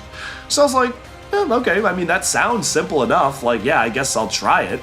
And so we get off at the resort, and we basically, first of all, we can't find the pool. We realize that this resort is way larger than I thought it would be. Like, there were multiple bus stops in the resort taking you to different parts of this resort. So clearly, this wasn't just like a single hotel. This was like a lot larger of a complex than I thought. And I'm like, okay, we just need to find the pool. I pull up the map and I'm like, dude, there's like 6 pools here. Like, what pool did he mean? And so I said, okay, well, maybe he means the pool that's closest to this drop-off because he told us we should get off at this stop. So logically, that makes sense. We like wander around for like maybe 8 to 10 minutes, finally find the pool. We get to the pool and there's like a little narrow path snaking off into like the forest. Not lit, no lights. It was like, again, it was dark outside. I was like, there's no way that, like, that's a service. Like, that's where you go to get killed. Like, that's where the Mickey Mouse animatronics, like, kill you. Like, that's not an actual path. And Ethan was like, well, dude, do you see any other path around this pool? And I'm like, I mean, I guess not. So I guess it has to be that. So we're going along, winding down this pathway, and the entire time I'm like, there's no way this is right. And at a certain point we start running because we're like, this is going on so long. We're gonna have to run if we want to make it on time. So we spend like 10-15 minutes like running down this path, get to a fork in the road. I'm looking at the map and I'm like, both of these paths like don't look right. Like, I don't think we're gonna get any closer to the water with these paths. So we start going down one. I'm like, dude, this is not right. There's no way this is right. Turn around, run back, go to the other fork in the road, keep running, and finally we start seeing the water in sight. So I'm like, okay, gosh, finally we made it. We go up to this building and it's like, it's closed. And by this point, may I make it clear, by this point, we've been like wandering around for like 45 minutes. So it's past 10 p.m. at this point, literally 45 minutes past the reservation. And I'm like, dude, this building closed at 10. Like, we're cooked. It's Ninjago. There's like the ferry's gone. But then we go like around the building. I'm like, we have to try something. Ethan was like, do we run back? And I'm like, dude, I don't think I remember the way back. Like, we definitely like crossed through. This was not the right path, I think, because we were running through the grass. I'm like, I don't think I'm gonna make our way back.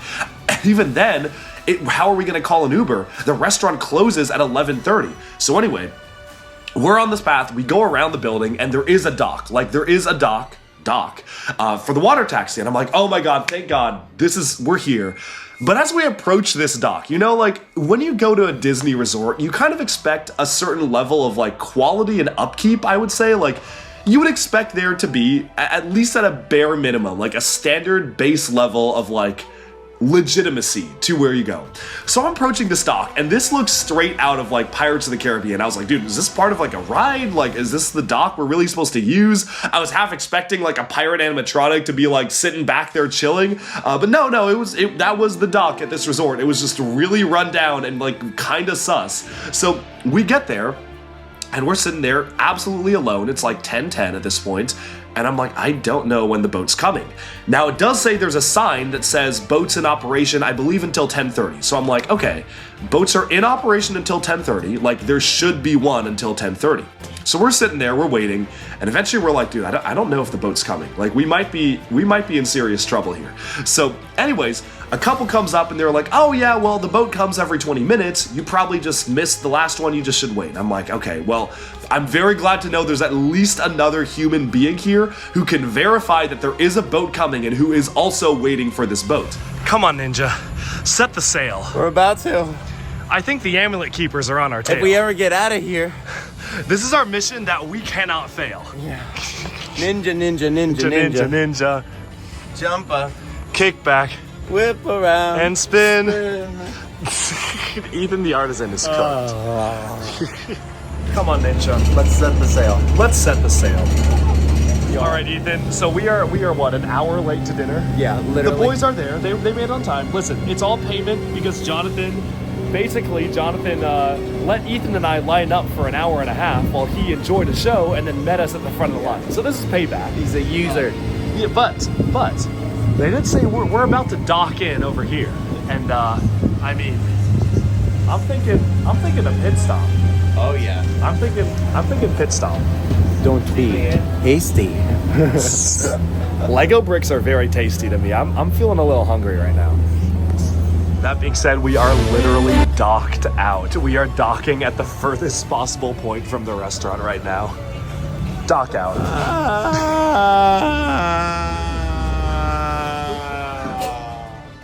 And so we wait literally the full 20 minutes. It is 10:20 at this point. The boat finally pulls up. It was salvation. We were like, yes, we made it. And then we took a very nice and relaxing boat ride on over to the to Disney Springs, which was about 10 minutes. And of course, the boat just had to drop us off at the furthest possible point to the restaurant as possible. So we get off the boat and we are literally, again, we are sprinting. I mean, my ring was tracking my calories burned, and I'm like, I could have eaten like 10 dinners and I wouldn't have made up that much. Like, we were running full tilt on over to this restaurant. We finally get there, and at that point it was like, okay, we're here, we made it. I know it's 10:30, it's a little bit later than we thought it would be, but we did make it. And so honestly, I have to say, I'm sorry to Zach and Will, but Jonathan had this coming, and let me explain why. Earlier in this vlog, I explained how Jonathan just basically chilled while Ethan and I lined up for an hour and a half to Rise the Resistance. He strolled onto the ride and joined our group. So, you know, this was a little bit of payback. It was like, we waited for him for an hour and a half, now he gets to wait for us. You know, Will and Ziddy, they're just casualties. But eventually we had a delicious meal. We had some great Wagyu steak. It was awesome, and obviously I love Wagyu steak, and this was pretty good. I mean, nothing compared to what you can eat in Japan or even here in New York, but I would say it was like decent Wagyu steak. It was pretty good for what it was. There was even a certificate that you could get that like says like it comes from Japan, which was nice. And then finally, we wrapped up our meal and said goodbye to the crew, took some photos, and that was the end of day 1 in Florida. But then day 2 began.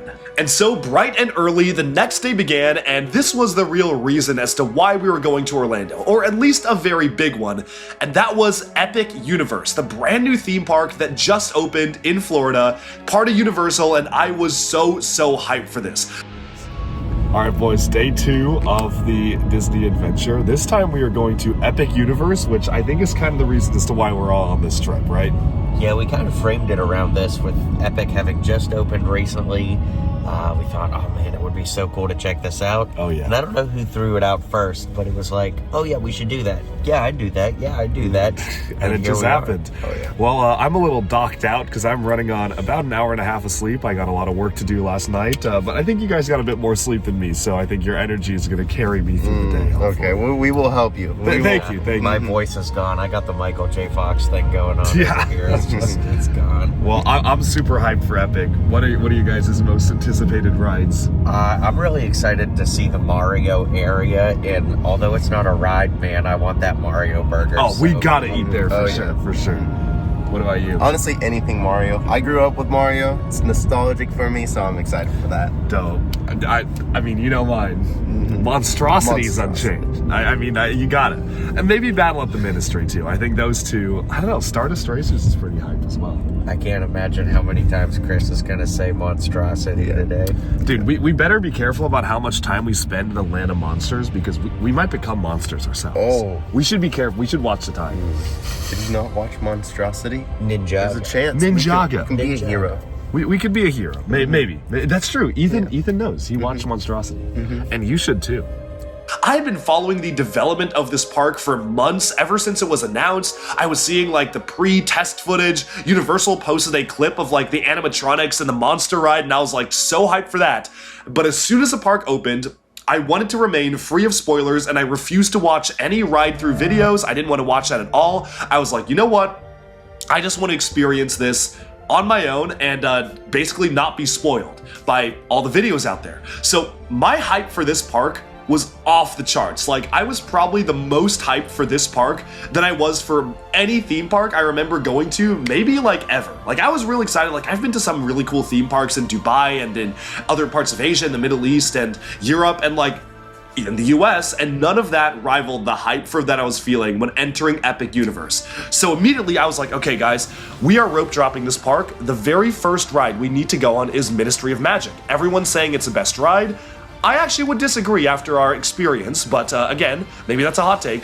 But as we were going in, I was like, dude, everyone's saying this is the best ride. We gotta do it. As long as it's like under 2 hours, we should do it. Well, we get in bright and early, and to the surprise of probably nobody, we start walking over and the ride shuts down, like it's done. 5 minutes into park operations, ride breaks down, it's closed. It remains closed, may I add. It's a bit of a spoiler, but it does remain closed for the next like 6 hours.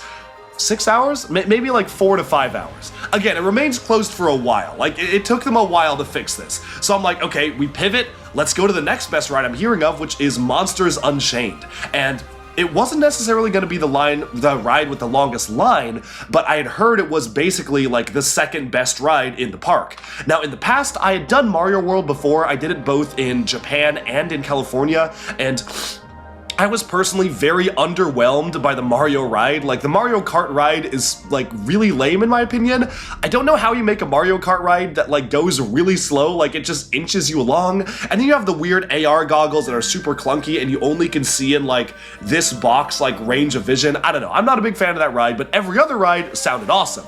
So I was like, let's go to the Land of Monsters, and again, I mean, if you've seen Lego Ninjago Monstrosity, you know we couldn't spend too much time in the realm of monsters without becoming a monster ourselves. And I was already starting to see some monstrosities in there, so we had to get in and get out, is what I'm saying. We just got in the park, haven't even seen anything yet, and I'm already blown away. Just the presentation, the epicness, no pun intended, is just so awesome.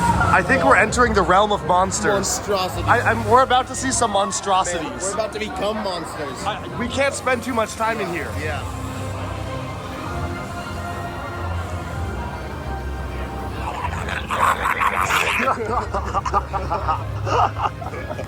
That's amazing. This is so cool. Yes. The Land of Monsters. The Land of Monsters. We go in, and I kid you not, this was maybe the most technologically advanced ride I have ever been on. I was just saying earlier in the review, Rise of the Resistance was my favorite dark ride, but now I think it's this. I genuinely think it is this ride that is my favorite, and it was just mind-blowing to see the level of, like, immersion that you get from it. The animatronics were so lifelike and real, and I genuinely think the best animatronic I've seen in my life was Frankenstein stepping out from behind the curtain. I just have to show you myself. There's nothing to fear. Show them.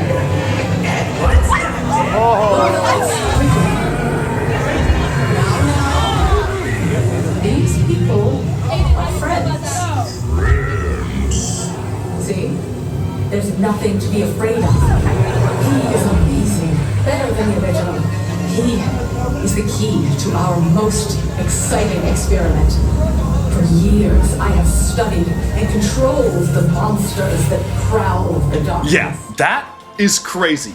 Obviously, since this was a little bit more intense for Jonathan, unfortunately he docked out. It was honestly very, very sad. He was like ready to do the ride with us. He was gonna do it the entire time. And then he like sees like the motion of the ride vehicle on the screen and he was like, nah, I can't do this. It's too much. And I was like, dude, it's always more intense on the screen than what the ride actually is. Like, you can do this. Especially if he did the Guardians coaster yesterday. Like, if he could do that, this is no problem. But he was like, no, I don't want to do it. And I'm like, all right, well, I'm not paying you to have a good time a second day in a row. So you can sit, you can wait for us, it's okay. And anyway, the line was only like 10 minutes, so he waited for us. It was all right. But Ethan and I did this ride, and it genuinely was so cool. I would say if you ever plan to go to Epic Universe, just go in blind, don't look up any videos of this ride. It was so insane, like it was crazy going through. There was so much happening, so many animatronics, which I love seeing those lifelike animatronics. And the best part was, I don't even think a ride POV video would do this justice because it's really dark. Like, cameras cannot really capture what this ride looks like, and even if they were able to, there's nothing like actually feeling the motion of everything, getting surprised when something jumps at you. Like, it was crazy. So advanced, so cool. I think I counted like 15 animatronics. I'm sure there's an actual number. Maybe it was like 21. I don't know. Like, there was an insane amount of animatronics. It felt so real. It felt like you were really there. So I had a great time.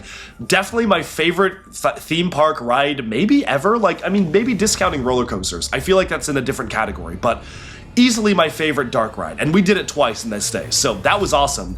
From there, Ethan and I got a chance to hop on the Curse of the Werewolf roller coaster, which was all right. You know, we waited literally no time, like we walked right onto it, so I'm very happy with that. Like, if we had waited any longer for it, I would have been like, yeah, it's not really my thing, it's not too crazy, but, you know, checked one more off the list, and then we headed over to the next ride, which was gonna be Stardust Racers, which I actually think, and I go back and forth on this, it's like this or Velocicoaster, but this is neck and neck for me for the title of best theme park roller coaster. And again, Epic Universe was totally killing it.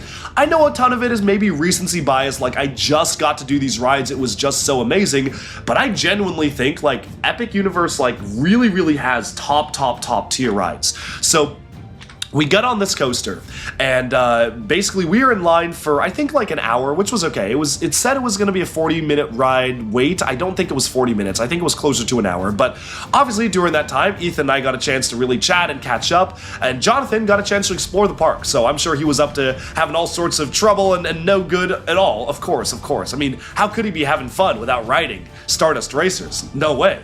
But we got on, and generally this coaster was so mind-blowingly fun. There weren't as many inversions as I thought there would be, but it actually felt a lot smoother of a ride than something like the Hulk coaster or even Velocicoaster, and I really felt that like you have that dueling aspect where if you don't know what it is, there's two different tracks and you literally duel one of the coasters as you're looping around. And so when you're going upside down, you kind of have the corkscrew where you can see you look up and you see the other riders looking down at you, and then it reverses. It's so cool, and that dueling aspect is so fun. I think we won, of course, but genuinely so much fun, such a cool coaster. And at that time, Ethan and I made a pact. We were like, it doesn't matter what time it is of the day, how long the wait line is, we are riding this again, but at night when it's dark, because that experience would be even crazier, and yes, it was.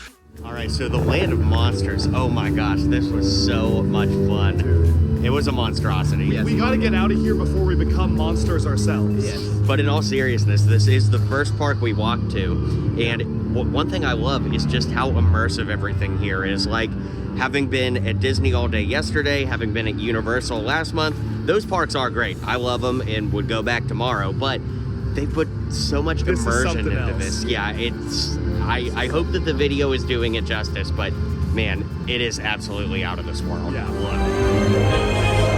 all right, Ethan, first reaction? Oh yeah, I'm super excited. Where's Minnie? I'm still recovering from the roller coaster though. Yeah. You excited? So excited. This is my most hyped land here. I literally can't wait. Oh, you're taking an escalator up. Whoa. And it's the pipe. Yep. We're going up the pipe. Whoa.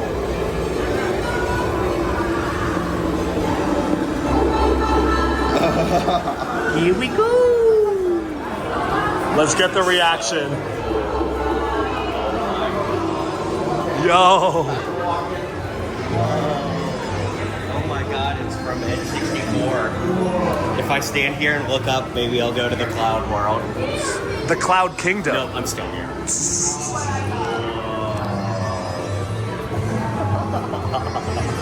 Oh my god, this is great. Dude. First reaction. I honestly think this is the most unbelievable, impressive theme park anything I've ever seen in my life. This is unbelievable. Look at Bowser's Castle. Oh my god. Well, I'll see you guys later. I'll be here all day. All right, boys. What did we get? Got the Mario burger. All three of us got no mushroom. I guess Bowser got to it first. But look how cool this is. There's a Mario toothpick pin in there, keeping it all together. You got the Mario mustache on there. You got your French fries coming up. All right, one bite on the French fry. Average. Yeah. Actually, it does have a little truffle glaze on it. Oh, that's interesting. But it kind of kicks in as an aftertaste. Still average. I'm going like 6.5 on the fries. All right. Let Duck Bricks try.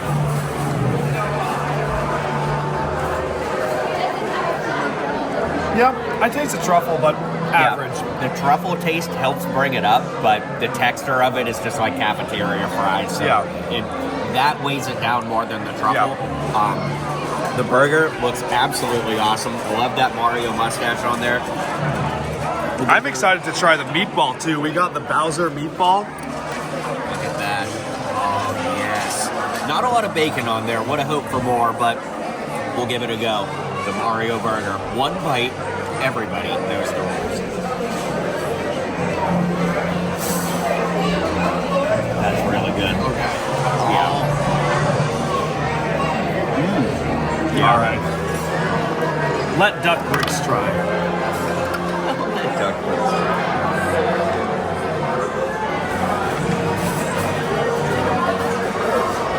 In my opinion, too much bread. The bread is taken away because, like, check this out. Really thick top bun, and solid bun, bottom bun is all right, but there's too much bread taken away from it. But the patty itself is pretty good. I like the topping. Too much bread, but pretty good burger. I mean, it's all right. It's Mario.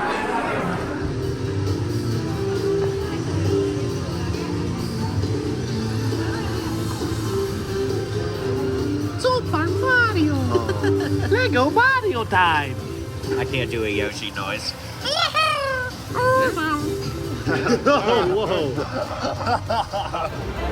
Lego Mario time! Lego Mario time! We wrap up the ride, and at this point we are getting really, really hungry. So we head on over to Mario World because we'd heard good things about the Mario World burgers. Those good things are not true. The burgers were not good. I would say they were like maybe some of the worst theme park burgers I've had in my life, which is kind of weird and kind of sad given that like everything else about Epic Universe is genuinely really good. It was very strange to like just have these like extremely lame theme park burgers. I did not like the theme park burgers at all. And we also got this like Bowser meatball challenge. I mean, it was all right. It wasn't that wild. Like, it was just kind of mid theme park food. And like, I know you're probably watching this video and being like, well, what did you expect? You're at a theme park. Like, the food can't be that good. And that's true.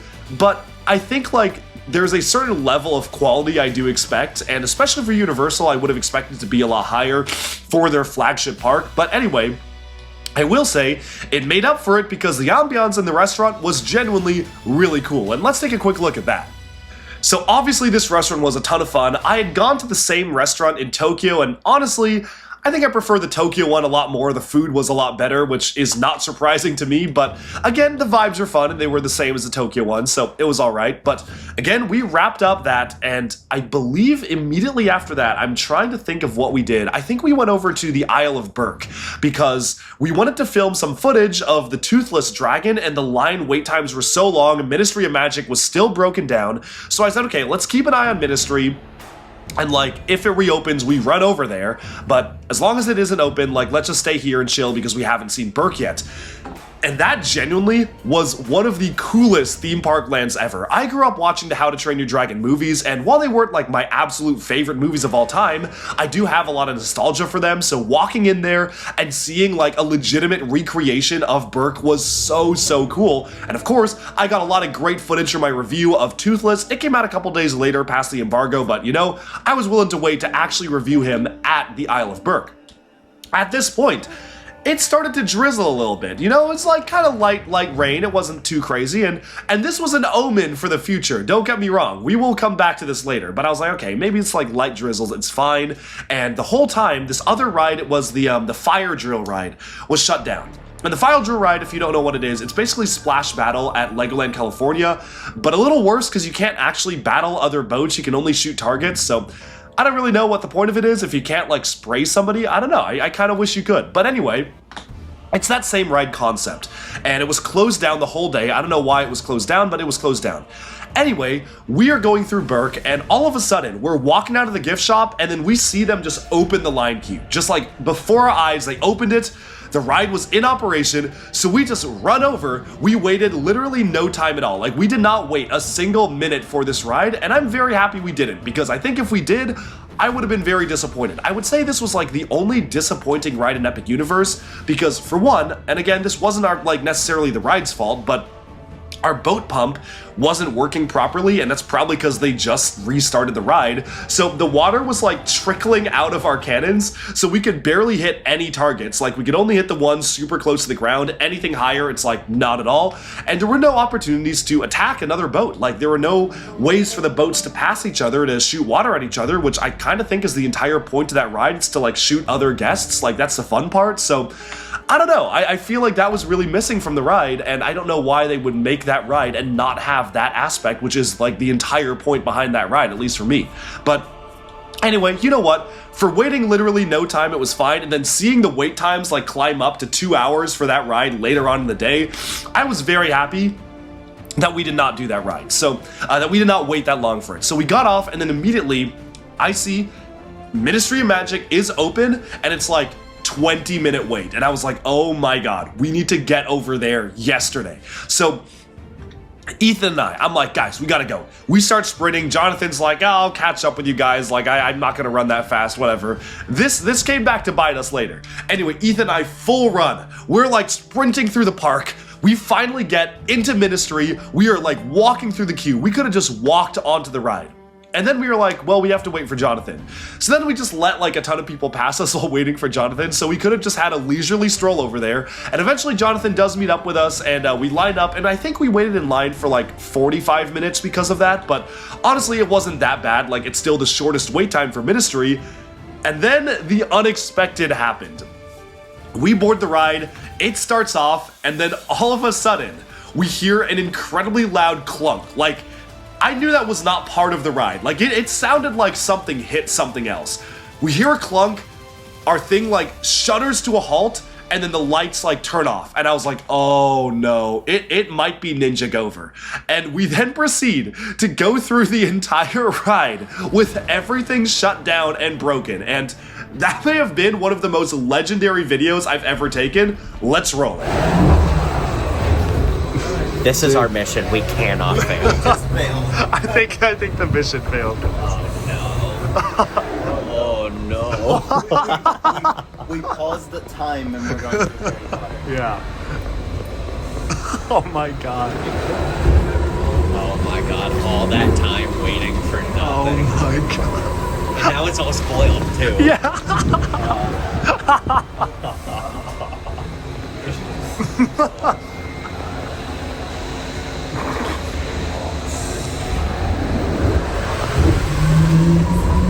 It's Ninjago. Oh my. Dude, it's so over. How long were we in line? Like an hour At least an hour and a half.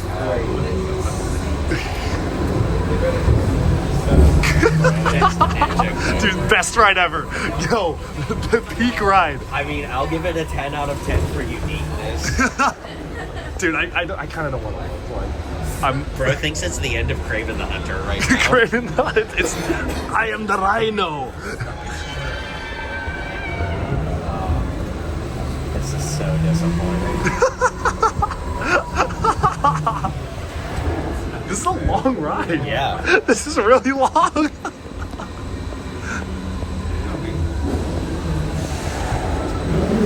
feel like if we were silent, I could have roasted Ministry of Magic by POV broken. We could just put white noise behind it. Yeah, but I keep moving the camera to you. Guys, I think I know what happens at the end. I think she gets locked up.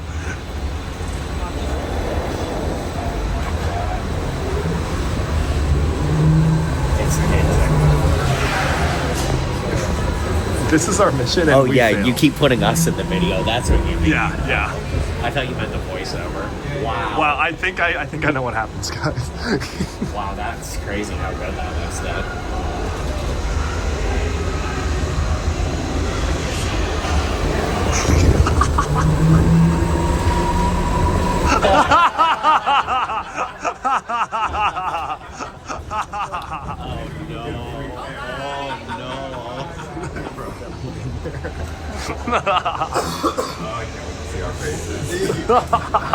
Just the sheer look of disappointment, right? I wonder if they'll just like cycle it through and let us ride again. Or instant. If they let us ride it again through, that'd be so worth it, because that was kind of cool seeing behind the scenes. nobody get off. Promise, I don't think we are anything, so I think it's over. What are the odds? Yeah. No way this just happened. Dude, the ride just broke down. Alright, we're back. So at this point, I was getting a little worried. Coming off of that, I was like, is the ride done? Like, did we just line up for nothing? But no, they said actually, it was only a minor break, and they got it back up and running. So they would let us board like the next few vehicles. I was like, oh, okay, great. Honestly, I'm even happier with the experience that we got to see that craziness of like everything being shut down, and it was like almost kind of funny how we were just going through the dark rooms, and then we actually get to do the ride. So I was pretty excited. I was like, okay, we got to see the behind the scenes of what it looks like when everything's off, and now we actually get to do it. So we get on the ride, and honestly, I enjoyed it for what it was. It was genuinely really cool. I think it is way better than Harry Potter and the Forbidden Journey, like the Hogwarts ride, which I always liked. I always do like that ride. I think this one was better, but I definitely don't think it held a candle to Monsters Unchained. Like, I think that one was more extreme, it was more intense, and the animatronics, like there were more animatronics and they were more lifelike. Like, this one had a couple of really cool animatronics, like the Death Eaters, like flicking the wands and walking around and going like that, but it also felt like we lingered with those scenes for so long that the Death Eaters, like, I wasn't so sold on the movement as I was when we're like darting from one scene to another in Monsters, and you see the werewolf like going like this, and you see Dracula going like that, but you only see them for a few seconds, so it helps sell the effect.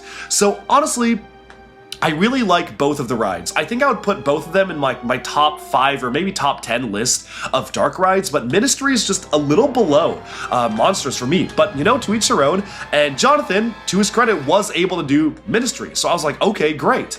You should be able to do Monsters then. It's like basically the same ride format, just like maybe a little more intense. And so he was like, all right, fine, like I'll do Monsters with you guys, I'll do it. So we get out of Ministry and it starts like absolutely downpouring. Like the rain starts and we start looking at the lines, and every single outdoor ride is closed down due to weather, and the lightning starts as well. And so at this point, guess how many rides were actually open? Monsters, Mario Kart, and Ministry. 3 rides in the entire park were open while it was raining and thundering. You know, I always wondered, like, what would happen to the theme park if it started raining? And that is the answer. And so hear me out. I need you to help me settle this debate, okay? So Jonathan was like, oh guys, okay, we now need to run over to Mario Kart because it's the one ride we haven't done, and the line is just going to get even longer the longer we wait, because like everyone's gonna be rushing over there while it's raining. I had a different idea. I said, the line is already really long at Mario Kart. The line is like over an hour. By the time we actually get there from Ministry, it's probably gonna be close to 2 hours because everyone's running there.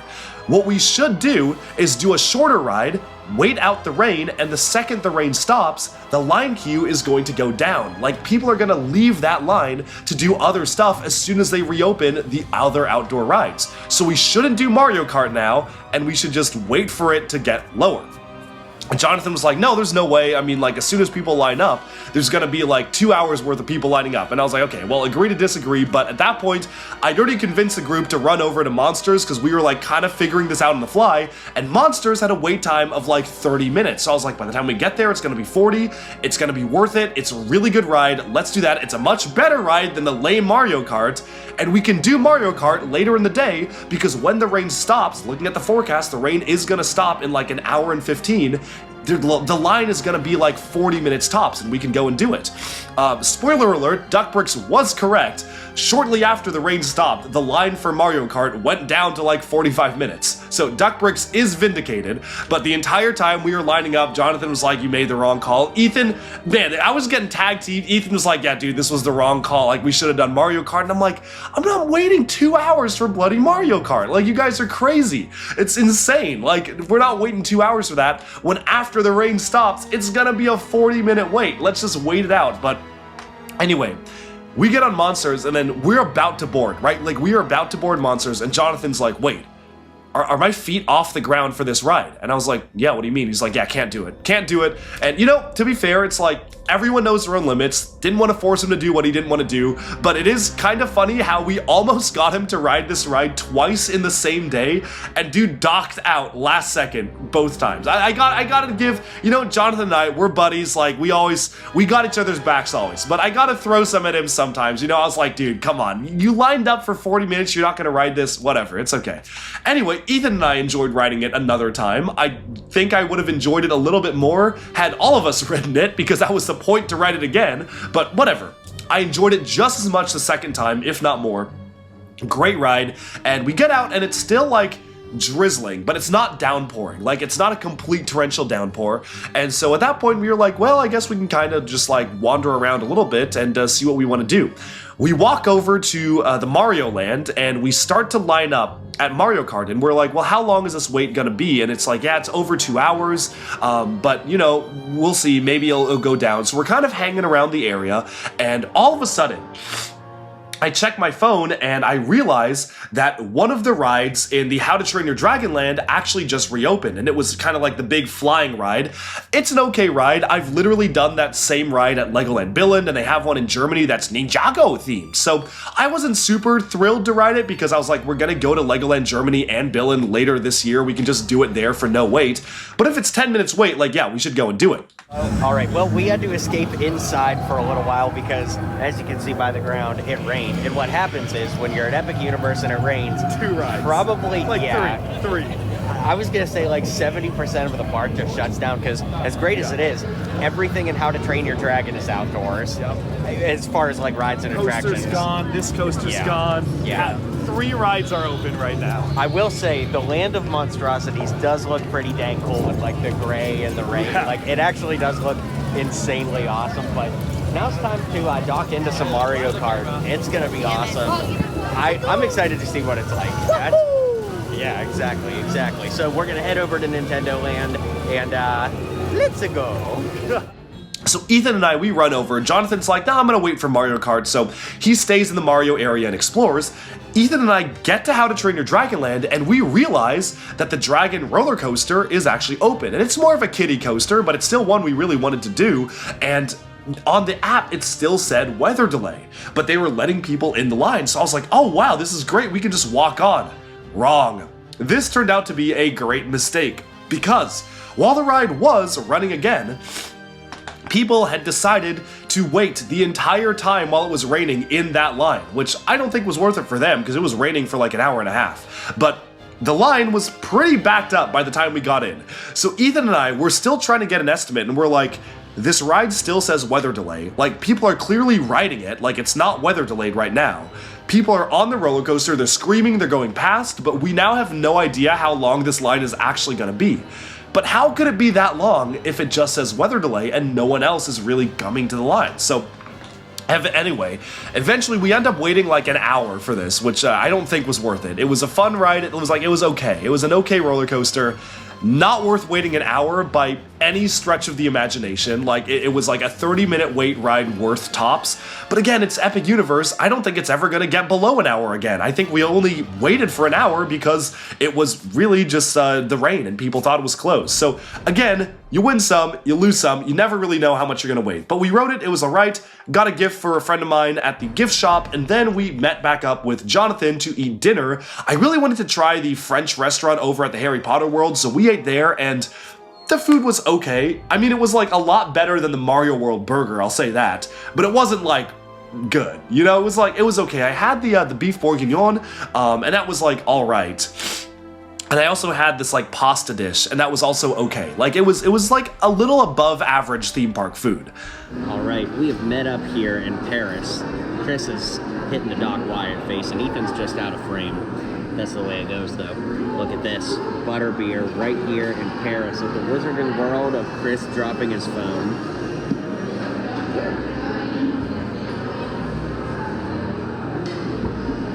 Whoa.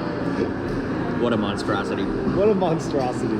If you've been to Universal or any of the Harry Potter installments, you guys know how good the butterbeer is. You can't pass it up, even if you end up wearing it on the way home. 2 for 2. Hi there, how are you? Oh, I'm doing all right. So far, so good, I have to admit. Oh, wow. How are you doing? Oh, I'm just fine. I wanted to ask, are you familiar with the very powerful writer and wizard Doc Wyatt? Can't say I'm familiar. Perhaps they were writing after my time being alive. Who is this person? He's a master of spin jitsu. He writes a show called Lego Ninjago from the future. I mean, that does sound fantastical, and I'm sure if you brought me some of his writing, I would love to read some. You would have to hold up the book to the glass, though. Oh, wow. Well, it's actually this thing called a TV show in the future. It's not a book. It's a thing that you watch on a screen, kind of like a painting that moves. Yes, my thoughts exactly. So you watch on a screen, and so it's kind of like how portraits are. Yeah, but the portrait moves, and Doc Wyatt is one of the greatest TV writers of all time. All right. Well, I trust you then. If you have a sampling or his portrait, perhaps we could talk with this Doc Wyatt and have a lovely chat. We'll have to bring him sometime. He'll pull up. That would sound lovely, dear. Well, I'll be here unless the shopkeeper sells our portraits. But I haven't seen the shopkeeper around. Have you, dear? Why, no. No. Simon, have you? No. Well, He needs to dock so, in. What? The shopkeeper needs to dock in, come to work. Well, yes. I haven't seen him lately. I don't sense anything bad has come from him, but I do suppose that he needs to do some sort of work. It would be nice. Well, we'll bring Doc Wyatt here one of these days, and you can meet him yourself. That sounds lovely, dear. I'm so glad that you're friends with this Doc Wyatt. You speak so highly of him. He's the man. He's a legend. A legend indeed. Oh, well, my dear. Thank you so much for introducing me. Keep hanging around.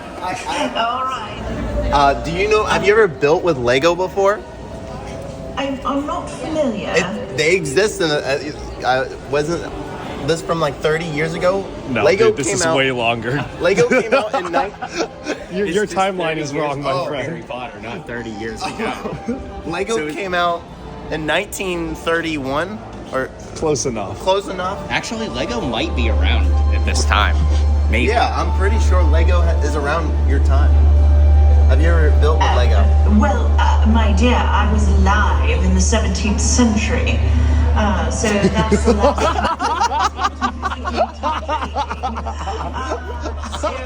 I'm sorry, but it is not during my time. But that was a good try, my dear. Oh, do you know who Duck Bricks is? I don't know any of these personages that you're suggesting. If you talk about Merlin, I could perhaps talk about him. Whoa, Merlin. Merlin Entertainment. Oh, we can't mention them here. Is Ravenclaw blue, of course.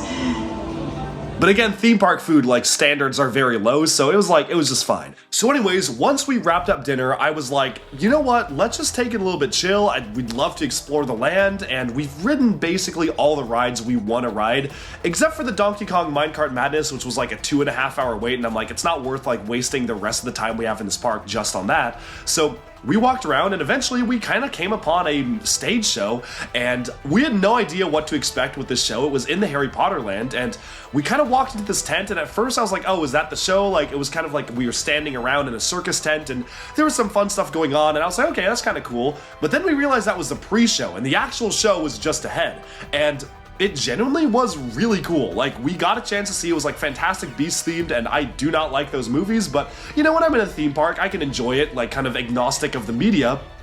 And there was a really cool effect, like I don't want to spoil all of it, but there was a moment where things like lifted up and you kind of go inside the suitcase, and there were like all these giant animatronic creatures coming out and interacting with the characters. It was actually really fun. So I think we all really enjoyed the show. It was genuinely pretty cool. And by the time we got out of the show, I was like, you know what? I looked up online. Everyone's saying like the best restaurant here is the pizza restaurant. Everyone online is saying it's really good. Let's go and get those pizzas. We can all share like a small pizza, and then we can do one last ride and call it good. Yeah, the pizza was not good. Like, the pizza was like fine. I would say it was like about as good as name your like favorite pizza joint. You know, Domino's, Papa John's, like that kind of pizza. It wasn't crazy. It wasn't anything special. It was like, it was fine. I was like, okay, well, we were hungry enough, so we got a chance to eat this pizza. And again, I eat a lot. Duck Bricks does eat a lot. So we did enjoy that.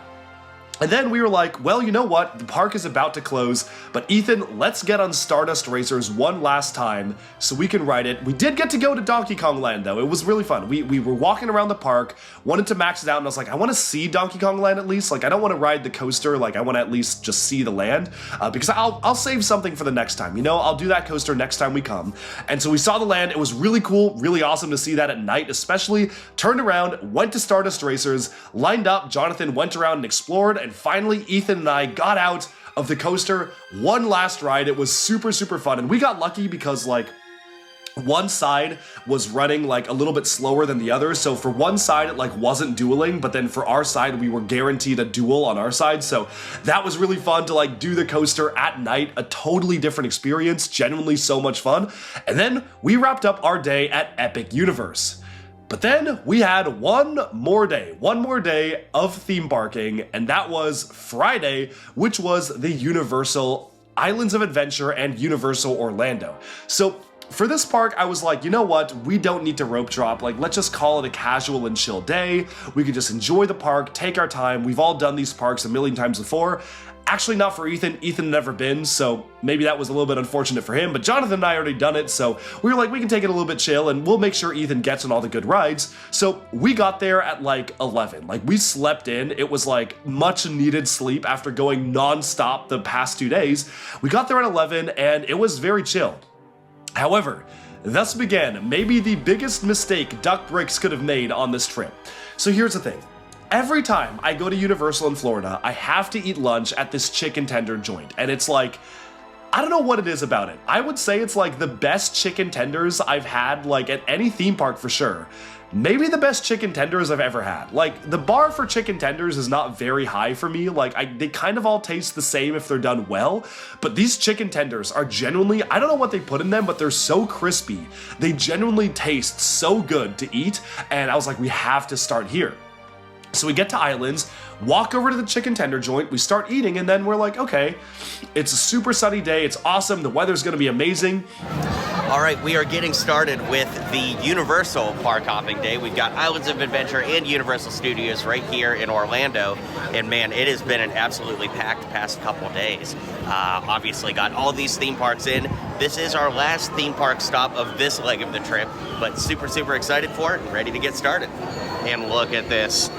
He found the Monkey Palace. Alright, I've been all around the world with this guy, and I'm having trouble thinking of something that has been more hyped in the food department than what he's saying about these chicken nuggets. So, tenders. Chicken tenders. Can you tell we're on day like 400 of this trip? My brain is These chicken tenders are the best chicken tenders in the world. Some would say, in the universe, they're the best. Wow, that's you have to eat them. We'll find out. It's pretty good. We were joking around about like, oh, haha, like there might be rain. Oh no, there was rain. So anyway, we were like, okay, well, first ride, let's do the Velocicoaster. The wait time actually wasn't that long. It was 90 minutes, and I was like, I'm fine waiting an hour and a half for, I think, the best coaster in this park. All right, Ethan the Artisan, first my time goodness. on Velocicoaster. I'm so excited. The one at Epic was crazy. Stardust Racers. Yes, Stardust Racers was crazy. I'm excited to compare the two. And Yeah. see which one was the crazier, which one is better. So I've heard this one is dynamite. I've heard it's a roarsome time. It is pretty roarsome. I'll give you that. Dock in. So we get in line, and then things start going wrong. So we're sitting there in line, and an announcement goes off, and they're like, due to inclement weather, we might have to shut down this ride. And we're like, that's weird. It's like bright and sunny outside. What do they mean? And we're like, it's probably a mistake. I don't know. We look up the forecast, and it's like, okay, like it might start raining in like an hour, but we hopefully should be on the ride by then. And I looked it up, and it's like the rides don't close for rain. They close for thunderstorms. So I was like, we're probably okay. We spend like 25 minutes in the line until, yep, shuts down, and out of nowhere, like I kid you not, literally out of nowhere, the sky like turns black. Like it was like the Oni had arrived in Ninjago. I was like, what is happening? We start hearing thunder, like it's in the distance, there's lightning crackling all around, and it just starts downpouring. Like it starts absolutely pouring. And I was like, what just happened? The ride shuts down, and we're sitting there in line, and we're like, honestly, it might be worth waiting it out. Like, I think that if we wait out this rain, it says it's gonna let up in about an hour, we should be able to get on this ride and still have waited the same amount of time, if not less, because so many people were leaving the line. We'd already made our way very deep, and we were like, when the rain stops, we can just hop right on. So we decided to do that for like another 10 minutes, and then an announcement comes on. It wasn't an automated announcement. Like, up to this point, we were getting automated messages, but this was not an automated message. It was like some guy on the intercom, and he was like, look folks, I'm gonna be honest, like you're welcome to wait here. You can do whatever you want, but I would strongly recommend that you don't. And at that point, Ethan and I were like, yeah, it's time to dock out. Like it's time for us, and so it's time for us to leave. So we leave the ride, and we're like, wow, that's kind of a bust. We just wasted like an hour at this park and didn't ride anything. We asked Jonathan, we're like, dude, where are you? He's like, dude, I'm waiting out the rain in the lounge. Like, I'm not going out there. So we're like, okay, that's fine. We look at all the rides that are open. I'm like, look, the Hogwarts ride, Forbidden Journey, is like an hour wait, but if we do single rider, we can probably just walk right on. In my experience, I've always done single rider for this ride, and we always have just been able to walk right on. So we go over to Hogwarts, and we did not, in fact, get to walk right on because everyone was going there because all the other outdoor rides were closed due to rain. So we walk on. I think Jonathan did the Kong ride, and I think he said it broke down while he was on it, so the screens like all turned off, and they just drove past a motionless Kong animatronic, which I now kind of wish I did that. Like, I think that ride is super lame, but I also feel like that would have been really funny to see, so he enjoyed that. Anyway, Ethan and I waited like 40 minutes in the single rider line for Hogwarts, which I've never done in my life. Like, that is the longest I've waited for that ride ever since it opened. Like, when it first opened, I waited like 2 hours for it, like, as a kid, but every other time we have walked right on single rider.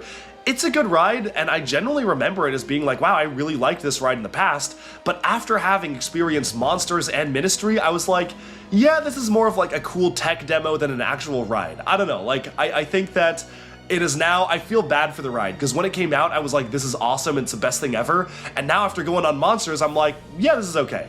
So we did the ride. I'm glad Ethan got to experience it because it was his first time, but we step out, and thankfully, the rain is now down to a very light drizzle, so I'm like, okay, we might be good, like it might be safe for us to just kind of go around, and eventually we meet up with Jonathan, and we see that as we get over to Superhero Island, the Incredible Hulk coaster has reopened. So I was like, oh my god, we need to do this.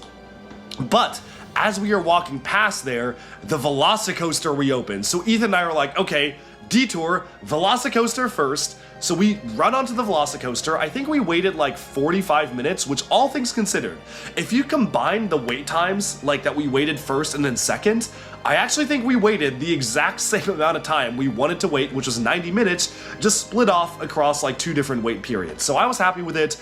It was a really good ride, and I would still say it's maybe my second favorite roller coaster ever. Like, I've been on the world's fastest roller coaster in Ferrari Land in Dubai, but I think this is better. Like, it was really fun. When you go upside down over the water, it genuinely is so cool. Like, there's nothing like it. So we had a blast. It was a ton of fun. We are so back. Dock in. We're so back. Yeah, oh yeah. How long do you think we waited? Oh man, an hour 15. That's an my hour guess. 15? Yeah. Well, we're back. The sun is shining. Yes. For now. Yeah. So for now we are back. Hopefully no lightning and ka-chows hit us. Yeah, no, don't even say lightning. I don't want to hear the word. Get Ninjago out of here. Yeah. I mean, lightning lane, yes. Yeah. Lightning, no. Yeah, correct.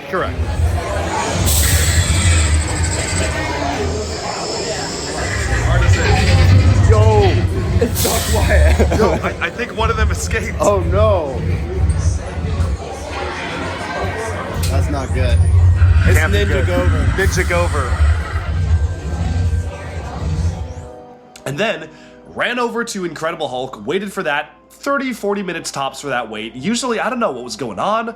Like, every time I've been to Islands, like, I've waited like 5 to 10 minutes for that ride, and I've done it like 3 times. So I don't know why the wait times were so long on this day in particular, but again, we hopped on, did that, and it was fun, but it was a little rickety. It definitely was feeling a little bit old and dated for what it was, but I still do love that ride. Like, the first initial burst out, when you burst out and you twist upwards, is magical. There is no other feeling like that, so we enjoyed that ride, and then we saw the wait time for the Spider-Man ride was only like 20 minutes. So me, Ethan, and Jonathan, we all finally reunited, hopped on the Spider-Man ride and enjoyed it, and I think it's really fun for what it is. It actually was a lot more fun than I remembered it being, so I actually really enjoyed that one. So that was a ton of fun for the Spider-Man ride. So with that ride wrapped up, we headed on over to Studios and started the final leg of our theme park day. Now, to me, there really was only one ride really worth doing in Studios, and that was, of course, the Escape from Gringotts. It's not really a roller coaster, but it's kind of like a higher speed motion simulator that allows you to go down a track, see some screens. It's actually a really fun ride, and definitely one of my favorites. Ethan hadn't done it yet, so I said, look, if we're gonna do one ride, this is a ride we have to do. Since we were on limited time, we decided to hit things at single rider, and I think we got through a lot faster that way. It was like maybe a 20-minute wait, which is potentially the shortest amount of time I've ever waited for that ride, so I was real happy. Okay, so the gang has been back together for a little while now. When I say it like that, it sounds so sad, but we were so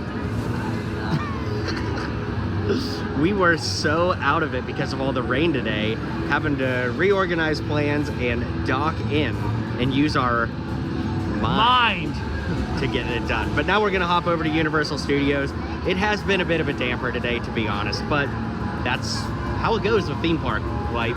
And we've been so lucky for the last 10 days to have amazing weather literally everywhere we went, that even with a little bit of rain today, we should be really grateful that this is honestly the only impeded part of our entire trip. So let's head over to Studios and round it. All right, well, that's all she wrote because, well, we're tired. It's kind of overcasty. It's just, it's been all right.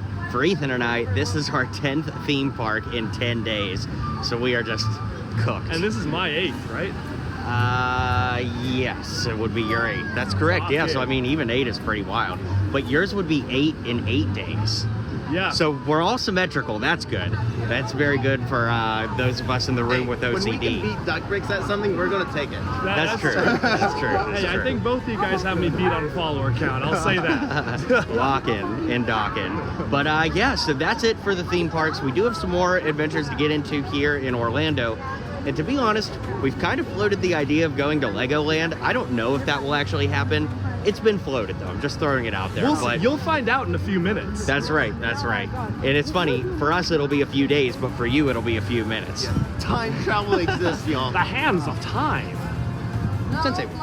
And from there, we were starving. So of course, I convinced the gang to hit up Fogo de Chão Brazilian Steakhouse, one of my favorite restaurants to go to, which just has unlimited steak, always brought to you. Had a great convo over dinner, and I actually thought it would be a fun idea to actually go out that night. It was Friday night. I said, you know what? Let's do it. Let's go on out. So we went to a bar that I've been to the last time I was in Orlando, or one of the last times I was there. It was actually a really cool Fallout themed bar in the back of a comic book store. So generally a really cool environment. We were there until around midnight, and from there I said, guys, it's time to hit the club. So we roll up, go to the club, and they were like, look, there's a concert going on.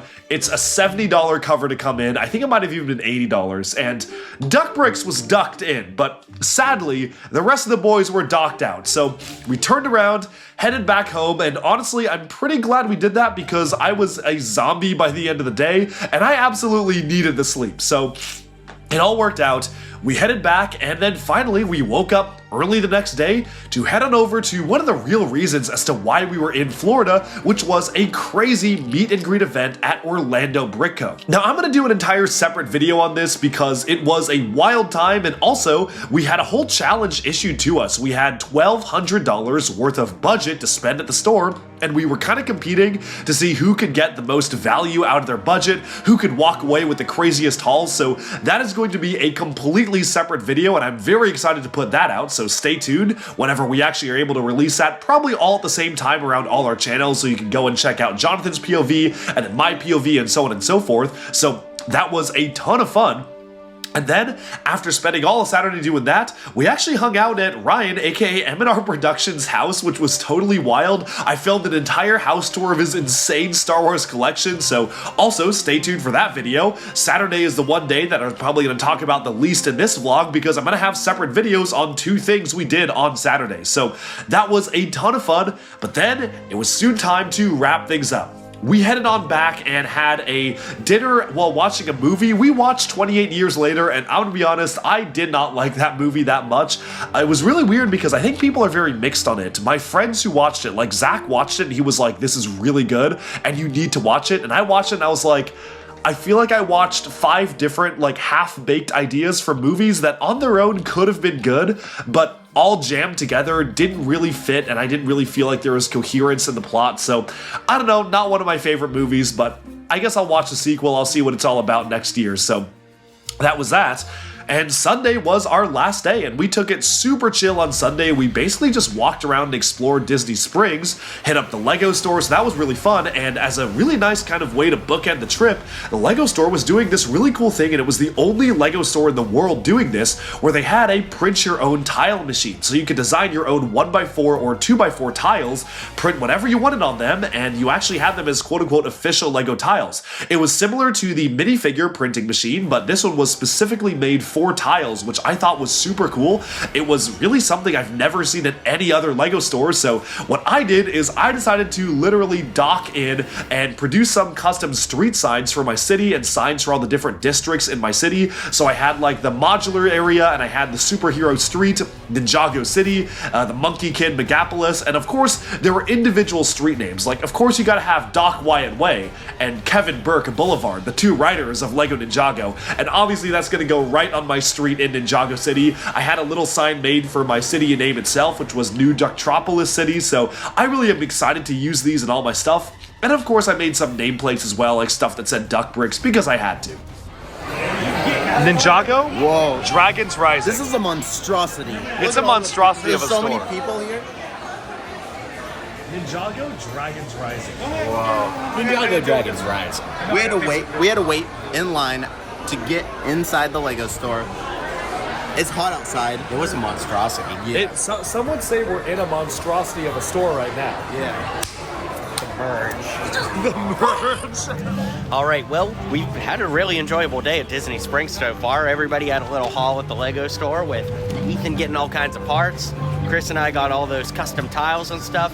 And of course, you can't come all the way here, at least not with me, not going to Jock Lindsay's Hangar Bar, the kind of hidden but not so secret Indiana Jones bar right here. Of course, we covered Dr. Jones, you lead the way. Well, that happened. But of course, I've covered it on the channel before, but we gotta go back in to Jock's Hangar Bar. But with that, we had about almost summed up our day. We spent a little bit of time driving over to a really interesting antique store. I mean, not really an antique store. It was kind of like your equivalent of a used Lego store for Disney merchandise. So it was all Disney Parks memorabilia. They literally had ride vehicles for sale that you could just buy, which is crazy. I don't know how they get those. Like, that is wild to me that they just had like a Splash Mountain log flume that you can just own. Like, you can just have that if you want it. So that was really cool to see. Concept art all around the walls. There were all sorts of really interesting knickknacks, but at this point, I had been working every single night and getting like 2 hours of sleep every night for my startup, so I was genuinely passing out. Like, I think the boys went to another antique store and I just was like, I'm done. I'm like passing out in the car. We drove around. I was completely out. Like, I was gone. All I remember is Jonathan singing a Ninjago parody song, and I think I got like a little flash of that but that was it. Like, my memory of this trip was like, that day is like gone. I was passed out. Finally, it started raining and pouring, so our flights all got delayed. I was gonna fly out at like 8, it got delayed to 10:30 p.m., ended up back in New York by 1, but we did manage to hit up a Bricks and Minifigs while waiting for our flight, so that was cool. Went around the Bricks and Minifigs. I didn't choose to buy anything because I was a little bit Lego purchased out after the last day, and there was literally nothing I didn't own in that store, but it was still cool to go around the store, see what they had, and just see all the offerings on display. I thought they had a pretty decent selection of like sealed old sets, like not super old, but like relatively older sets that were from my childhood, so that was really cool to see. Even like some sets from like 5 or 6 years ago, which are still uncommon to see in the boxes, and then they had all sorts of vintage stuff as well. So I had a good time at that Bricks and Minifigs. None of us decided to get anything, but it was cool to just walk around and kind of tack that on to the end of the trip. And then, after one last meal at the airport where we got a chance to exercise our drawing skills, there were crayons on the table, we had to dock in. So all the boys started drawing, it was a lot of fun. But with that, we found it was time to wrap up our trip, and this was a wild ride. I mean, going from California 1 week to Chicago in the same week, and then the next week hitting all the theme parks in Florida was nuts. And I cannot believe we've packed this into basically 2 weeks, and still got to go home for a day in between. So obviously, a ton of fun, wild trip, but stay tuned because the wilder trip is yet to come. We are going on a massive adventure, fingers crossed if we're able to book it, but all around Europe and China later this year, and I still need to put out my vlog from our trip last year where we went all around Europe for a month. Stay tuned for that happening at some point. So this was a lot of fun. One of the most intense trips I've ever done, and it didn't even really feel like a vacation because we were still in the US, and a lot of it was like a meet and greet and then Lego stuff in Chicago, but all of it was so much fun. I don't even know what I'm gonna call this video because it was Brickworld Chicago vlog, but it was so much more. We have to talk about the monstrosity of art that Chris made. Bro thinks he's using his mind right now. Lloyd Jago. That's actually really impressive. Lloyd Jago. Overall, hope you enjoyed coming along with us on our crazy adventure. Let me know in the comments if you've ever done a trip like this. How would you have handled it? And of course, stay tuned for even more LEGO news, reviews, discussion, and analyses coming your way very soon. And bye for now.